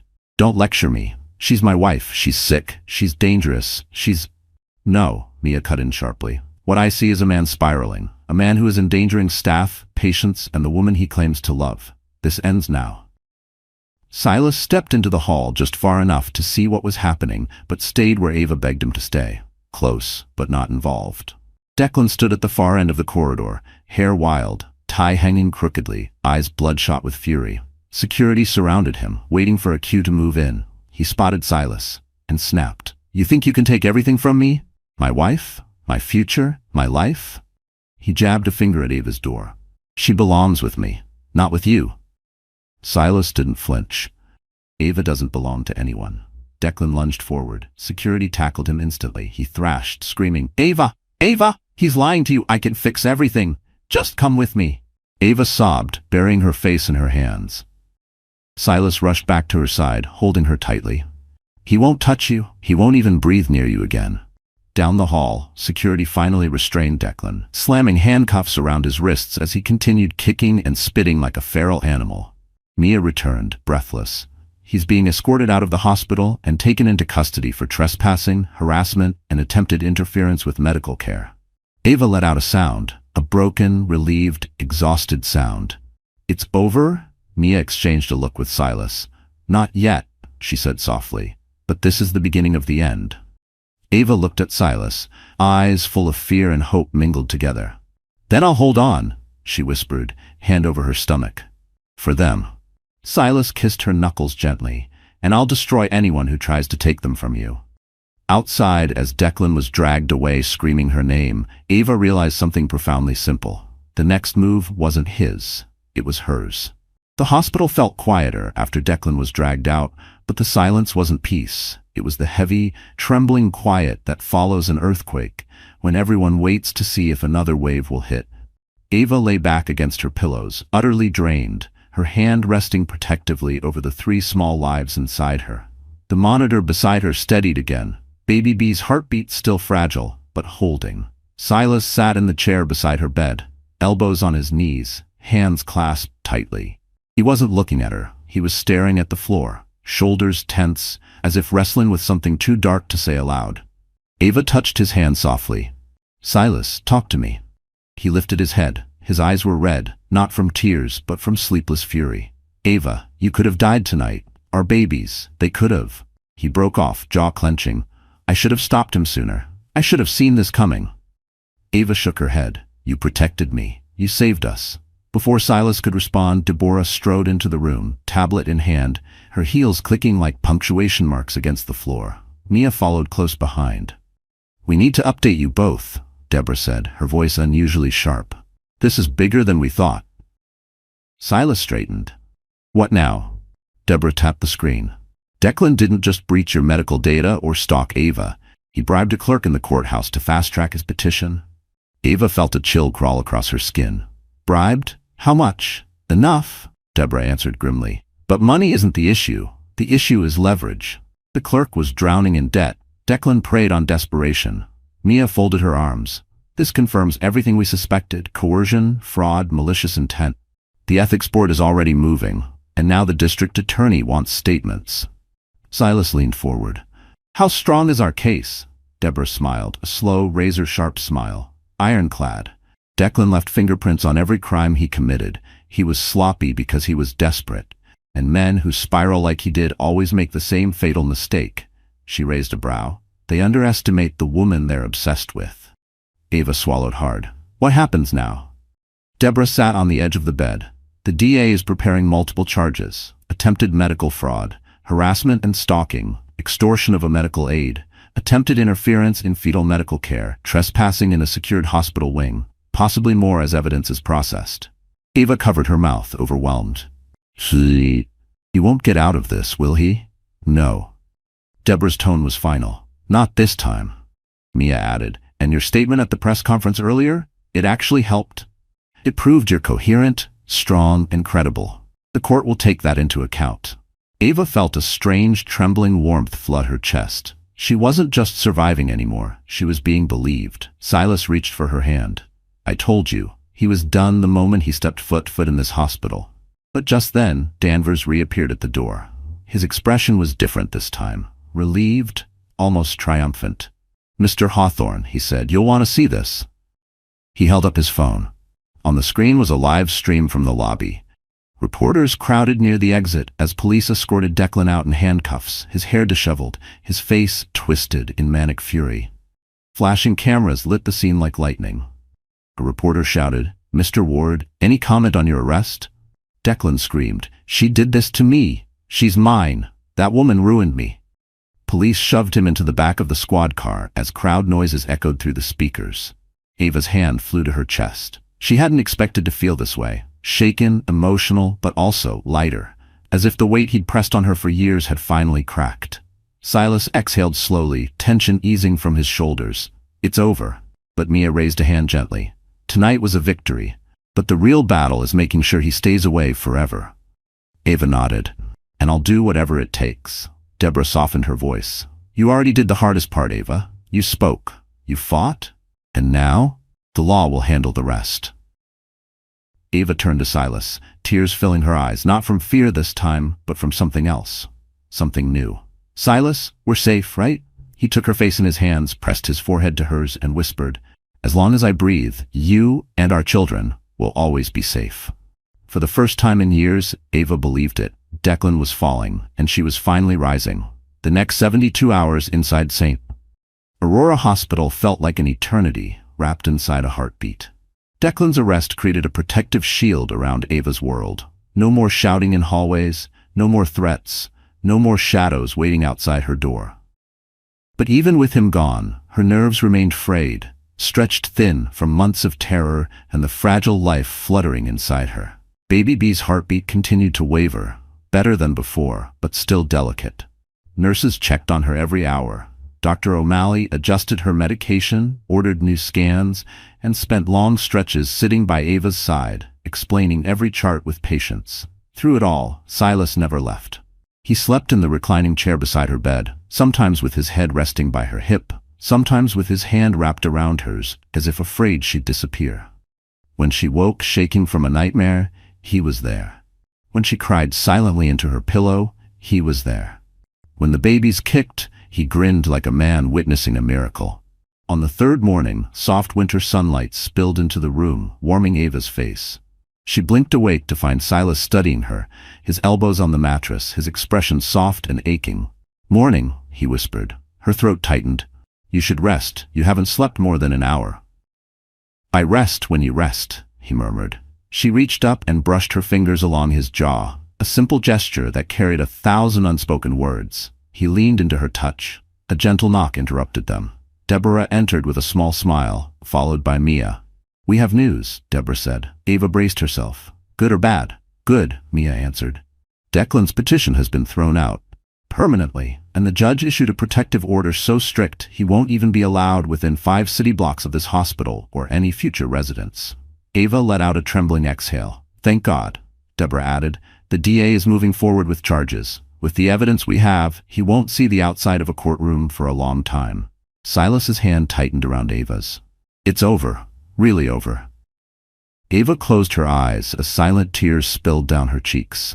Tears not of fear this time, but release, relief, healing. Mia sat beside her. "Ava, I want you to hear something important. You're safe, you're strong, and you're not alone anymore." Ava nodded, her whole body trembling. "Thank you, all of you." When they left, the room settled into a quiet warmth. Ava turned toward Silas, wiping tears from her cheeks. "Silas, everything that happened, it feels too big, too much, and I don't know what comes next." Silas shifted closer, brushing a strand of hair from her forehead. "I do." She frowned gently. "What do you mean?" He reached into the drawer beside him and pulled out a small velvet box, navy blue, worn at the edges as if he'd carried it for weeks. Ava covered her mouth. "Silas, don't panic," he whispered with a smile. "Just listen." He opened the box to reveal a ring, not large, not flashy, but stunning in its simplicity. A thin platinum band with a single diamond held in a classic setting, timeless, elegant, perfect. "I'm not asking you to rush," he said softly. "I'm not asking because of the babies or the chaos or anything else." His voice thickened. "I'm asking because somewhere along the way, I realized I don't want a future where you're not beside me." Ava's breath caught. "You changed me," he whispered. "You brought light back into my life. And I want to spend whatever years I have showing you what real safety, real love, real peace feels like." A sob escaped her lips. Silas took her hand, his thumb trembling over her knuckles. "Ava Reynolds, will you marry me?" Ava looked into his eyes, steady, loyal, full of a love she once believed she'd never deserve. She nodded, tears streaming. "Yes, yes, Silas, I will." He kissed her, gentle, careful, full of promise. The monitors hummed softly beside them, 3 heartbeats flickering on the screen like tiny stars. And for the first time in her life, Ava felt not fear, but a future, a real one. And as Silas held her close, Ava realized this was her true victory, not revenge, not survival, but finally having a home where love, not fear, lived. So, our story finally comes to an end. And if you're still here with me right now, my friend, it means something in this journey touched your heart in a way only real life can. Maybe it reminded you of your own pain, your own battles, or the moments you thought you wouldn't survive. But you did, and you're still standing. Ava's story teaches us something powerful. Healing doesn't happen in a straight line. And sometimes the people who hurt us the most are the ones who taught us how strong we truly are. Like Marcus Aurelius once wrote, "The obstacle is the way." The very thing meant to break you can become the thing that raises you. You deserve safety, you deserve peace. You deserve a life built on love, not fear. And if today's story stirred something inside you, if it made you feel seen, understood, or just a little less alone, then don't keep it to yourself. Hit the like button so this message reaches someone who needs it. Share this video with a friend who might be healing too. And subscribe, because I promise you, more stories, more strength, and more hope are coming. Thank you for being here. You are not alone.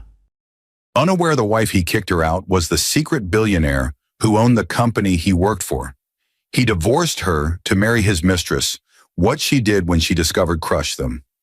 Marcus Thornton didn't know that the woman whose belongings he was throwing onto the rain-soaked driveway was actually Vivian Ashford Thornton, the secret billionaire owner of Ashford Global Industries, the very company where he'd just been promoted to vice president. As he stood there with his mistress Sienna wrapped around his arm, watching his wife of 12 years pick up her scattered clothes from puddles, he had no idea that the struggling artist He just divorced, owned the $8.7 billion empire that signed his paycheck. In 72 hours, Vivian would walk into his corner office as the company's CEO. And what she did next wouldn't just end his career, it would obliterate everything he and Sienna had built on the ruins of their marriage. This is the story of how the man who thought he was trading up for a trophy wife discovered he'd thrown away the queen who controlled the entire board.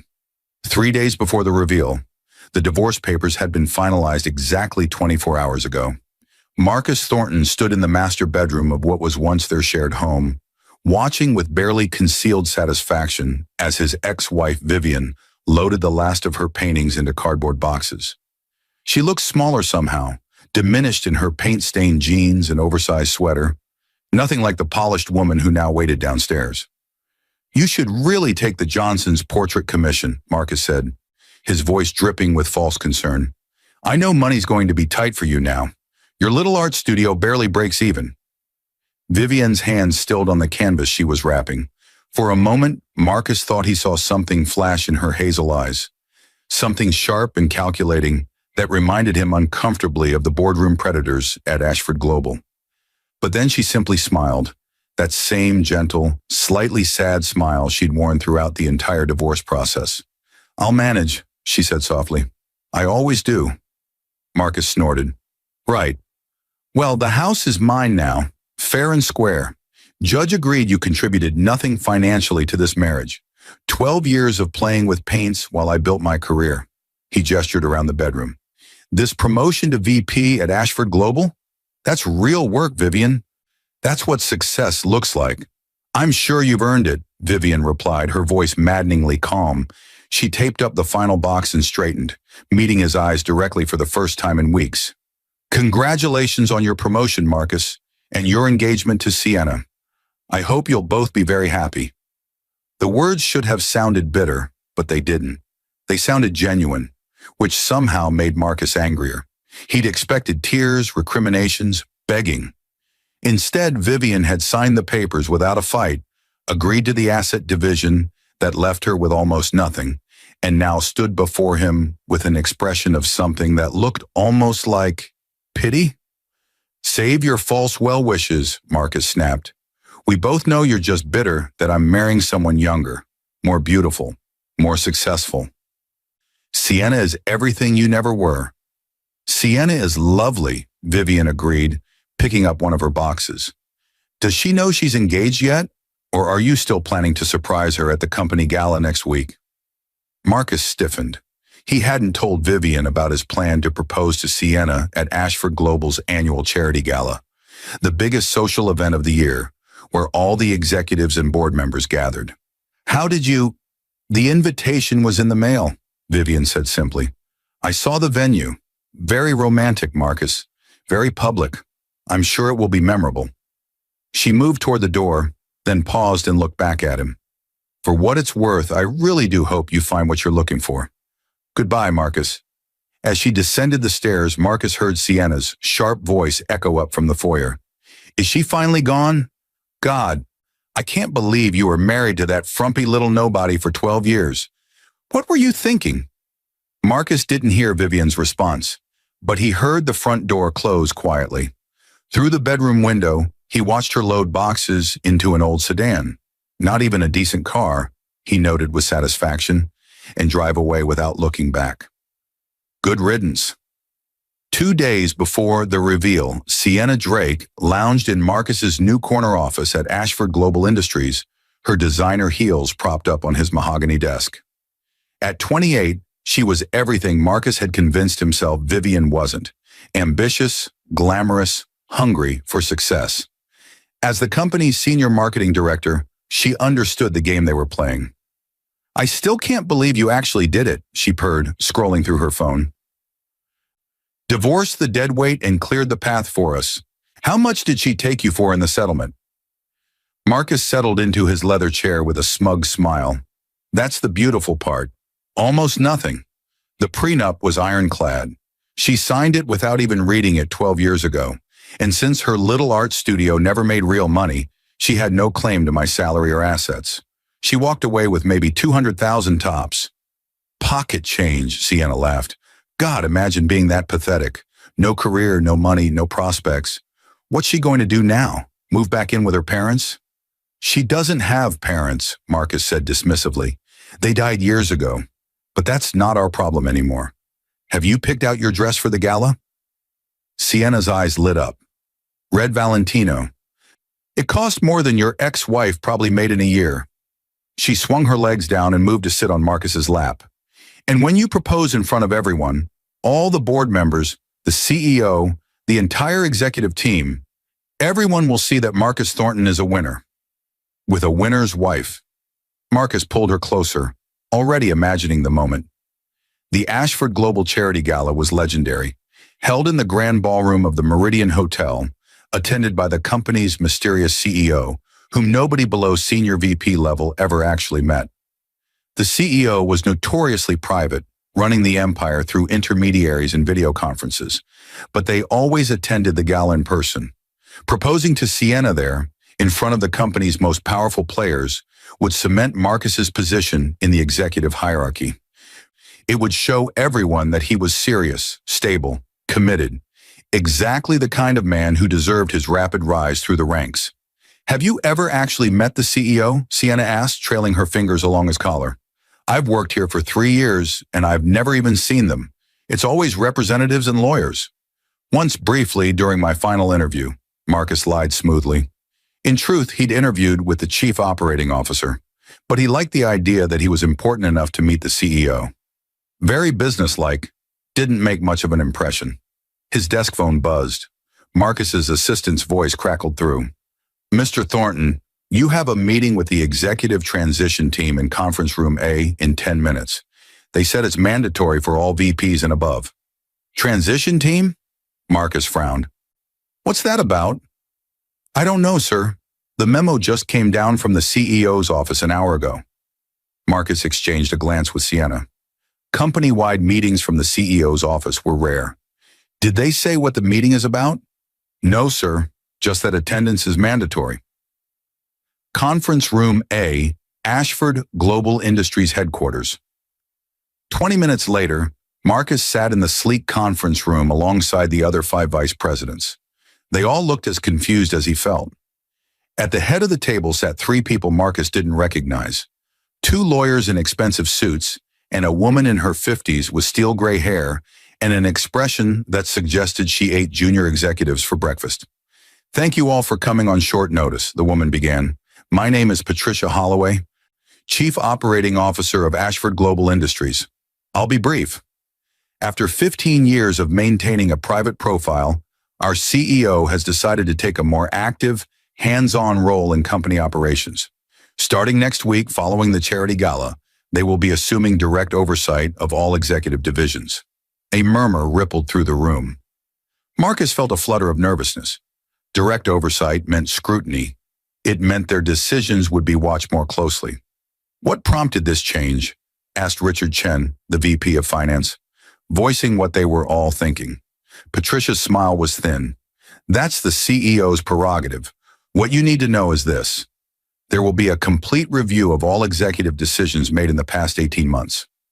Personnel files, project approvals, and expense accounts, everything. The CEO wants to ensure the company is operating at peak efficiency and ethical standards. Marcus felt sweat prickle at the back of his neck. 18 months ago, he'd made some aggressive decisions about vendor contracts. Nothing illegal exactly, but he'd steered several lucrative deals toward companies where Sienna had connections, ensuring they both benefited from the kickbacks. It was standard practice in his mind, networking, relationship building, but under direct scrutiny from the CEO. I'm sure we all welcome increased transparency, Marcus said smoothly, forcing confidence into his voice. Ashford Global's success speaks for itself. Indeed it does, Patricia replied, and something in her tone made Marcus's stomach clench. The company's current valuation is $8.7 billion with operations in 42 countries. The CEO is very protective of that legacy and very uninvested in ensuring nothing tarnishes it. She stood, the lawyers flanking her like guards. You'll all receive detailed briefings before the gala. I suggest you review your divisional reports carefully. The CEO has a remarkable eye for detail and a very long memory. Good afternoon, gentlemen. As they filed out, Marcus pulled Richard aside. Have you ever actually met the CEO? Do you know anything about them? Richard shrugged. Only rumors. Very private, never gives interviews, inherited the company from family. Word is they're ruthless when crossed, but fair if you're honest. Why? Just curious. Marcus forced a casual tone. New job, want to make a good impression. But as he walked back to his office, past the gleaming chrome and glass that spoke of Ashford Global's billions, Marcus couldn't shake the feeling that something had shifted. The ground beneath his feet felt suddenly less solid.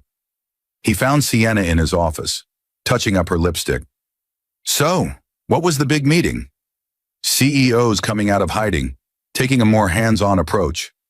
Marcus poured himself a scotch from his desk bar, even though it was only 2 in the afternoon. They're reviewing everything from the past 18 months. Sienna's perfectly shaped eyebrows rose. Everything? Including the Meridian contract you pushed through last year, the one where I happened to introduce you to the CEO's cousin? That was legitimate business networking, Marcus said sharply. Nothing wrong with building relationships, but they both knew that the $50,000 consulting fee that Sienna had received from Meridian Industries had come directly from the markup Marcus had approved on their contract with Ashford Global. It was a gray area at best. I'm sure it's fine, Sienna said, but her voice had lost some of its confidence. We're both smart. We've been careful. And after the gala, after you propose, you'll be even more established. They're not going to touch a VP who's about to become a family man. Marcus nodded, trying to believe it. The gala was in 5 days. He just needed to hold steady until then. The night before the gala, Vivian. Ashford sat in her newly furnished penthouse apartment, reviewing reports on her tablet, while Mozart played softly in the background. The apartment was in the Pinnacle Tower, the most expensive residential building in the city, but she'd chosen a modest 3-bedroom unit rather than the sprawling penthouse suite. Old habits died hard. Everything is in place for tomorrow, Patricia Holloway said, settling into the chair across from her. The executive team has been briefed. Well, most of them. Your ex-husband and his new fiancée remain blissfully unaware. Vivian didn't look up from the financial reports. And the investigation into the Meridian contract? Complete. Marcus approved a 37% markup on services that Meridian Industries then kicked back through Sienna Drake's consulting business. He essentially stole $280,000 from the company while enriching himself and his mistress. We have emails, bank transfers, everything. Not the only irregularity? No, we found 6 similar schemes over the past 14 months. Total theft approaches $1.2 million. He's been very creative. Patricia paused.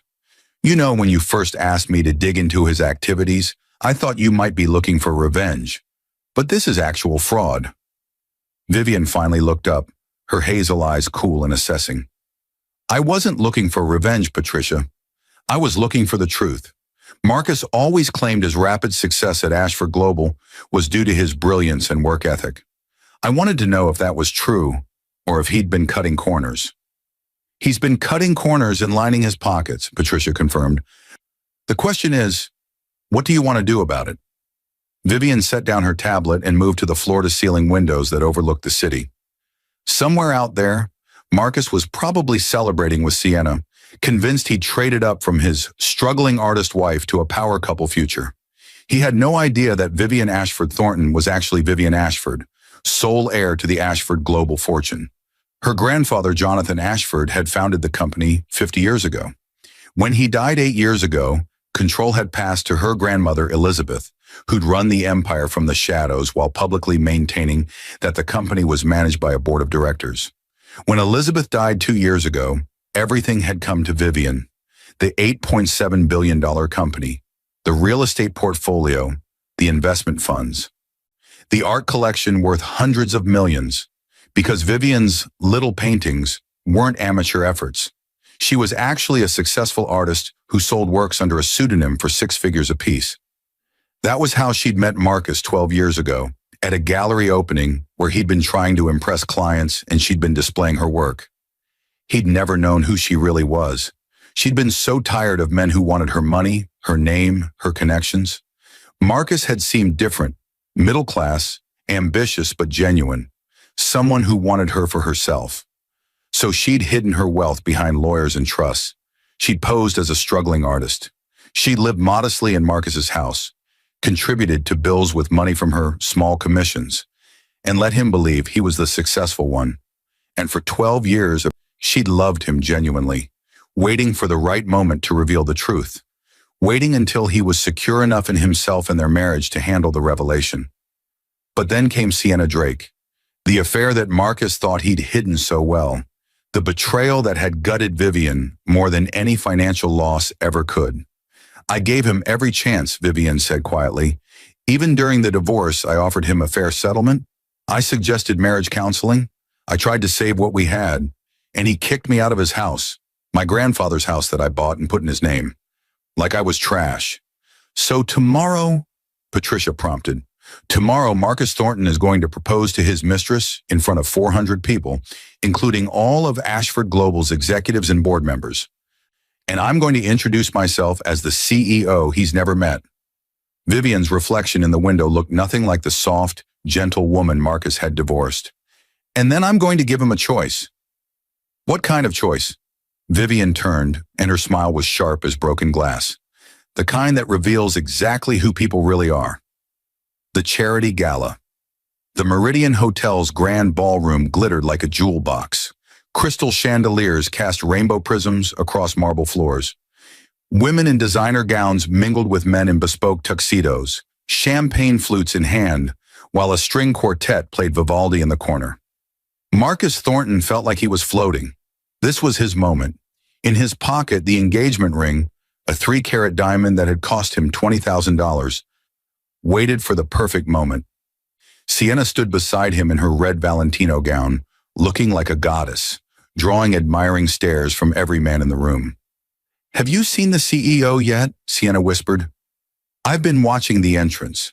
Nobody's arrived who looks like they own a billion-dollar company." Marcus scanned the crowd. He recognized most of the faces, VPs, directors, senior managers. The board members held court near the bar, distinguished older men and women who rarely spoke to anyone below executive level, but no obvious CEO candidate. "Fashionably late, probably," Marcus said. "Builds mystique." "Ladies and gentlemen," Patricia Holloway's voice rang out as she took the small stage at the front of the ballroom. "Thank you all for attending Ashford Global's annual charity gala. Before we begin the formal program, I have a very special announcement." The room quieted. Marcus felt a flutter of anticipation. This wasn't the scheduled time for his proposal, but maybe. As many of you know, Ashford Global has been led for the past 15 years by a CEO who preferred to maintain their privacy and run the company through trusted representatives. Tonight, that changes. It is my honor to introduce, for the first time in a public company capacity, the woman who has guided Ashford Global to its current $8.7 billion valuation. The granddaughter of our founder, the sole owner and CEO of Ashford Global Industries, Ms. Vivian Ashford. The spotlight swung to the ballroom's main entrance, and Vivian walked in, but not the Vivian that Marcus knew. This woman wore a black evening gown that probably cost more than his car, with diamonds at her throat and ears that caught the light like captured stars. Her hair, usually pulled back in a messy bun, was styled in an elegant updo. She moved with the confidence of someone who owned not just the company, but the building, the city block, probably half the city. She looked like money, old money, serious money. She looked like power. Marcus felt the blood drain from his face. No, this wasn't possible. This was some mistake. Some woman who happened to look like his ex-wife. Some cosmic joke. But then Vivian's eyes found his across the ballroom, and he knew. The recognition in her gaze was unmistakable. Sienna's hand clutched his arm.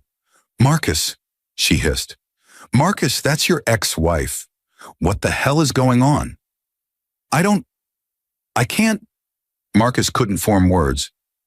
His brain couldn't process what he was seeing.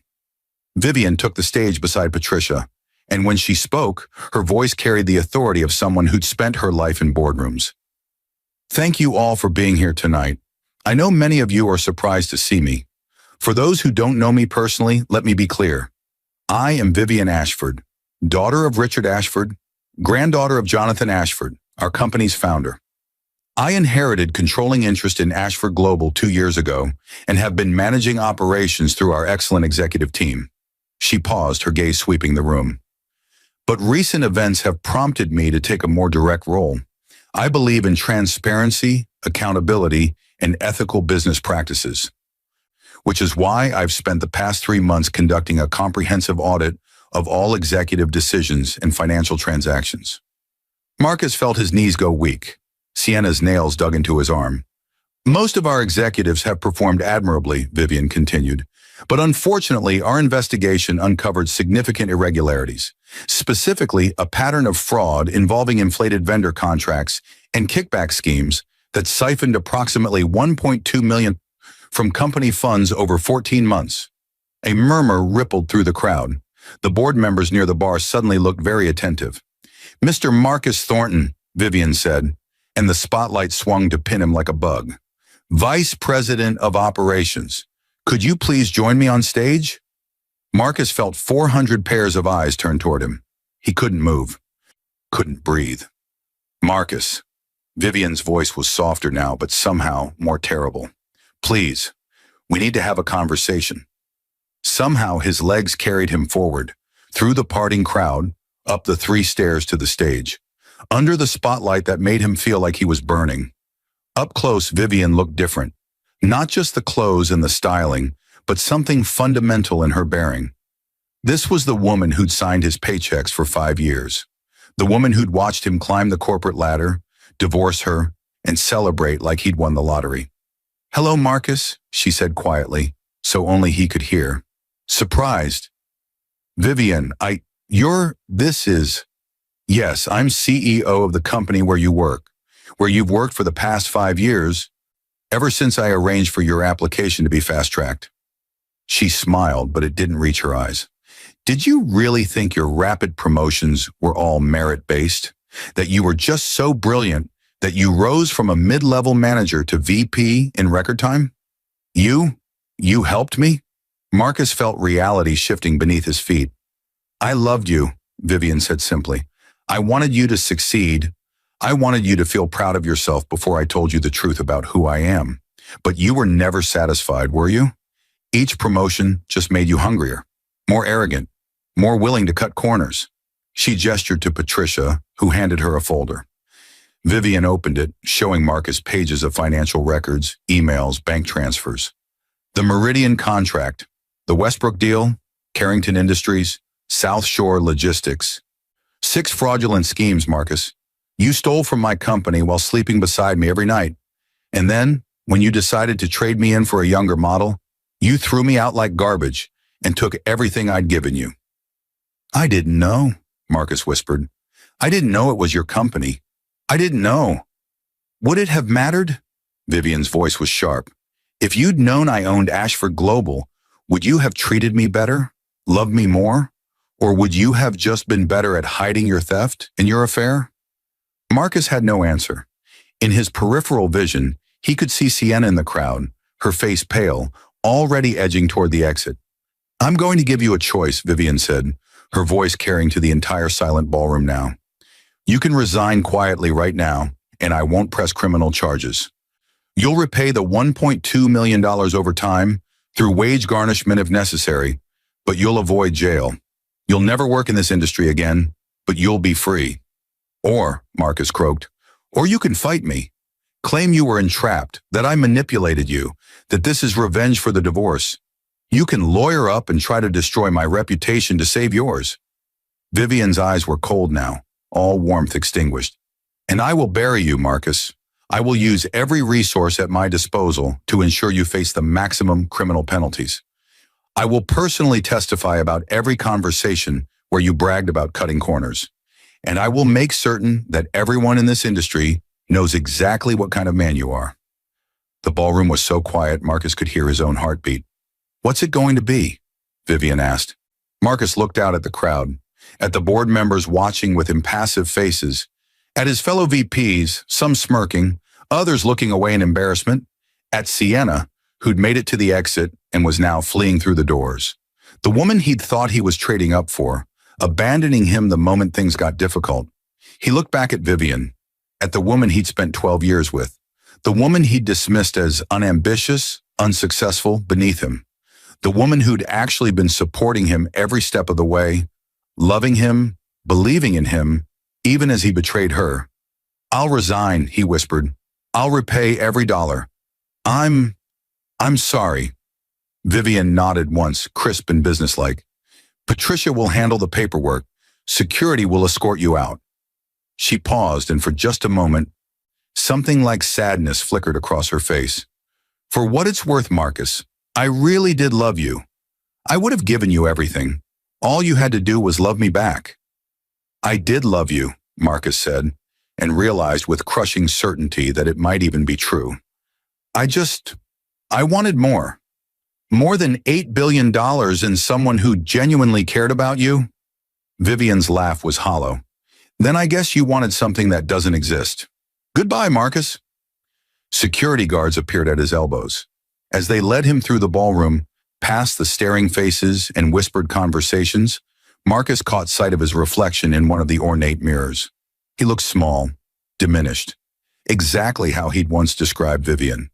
The irony wasn't lost on him. Epilogue.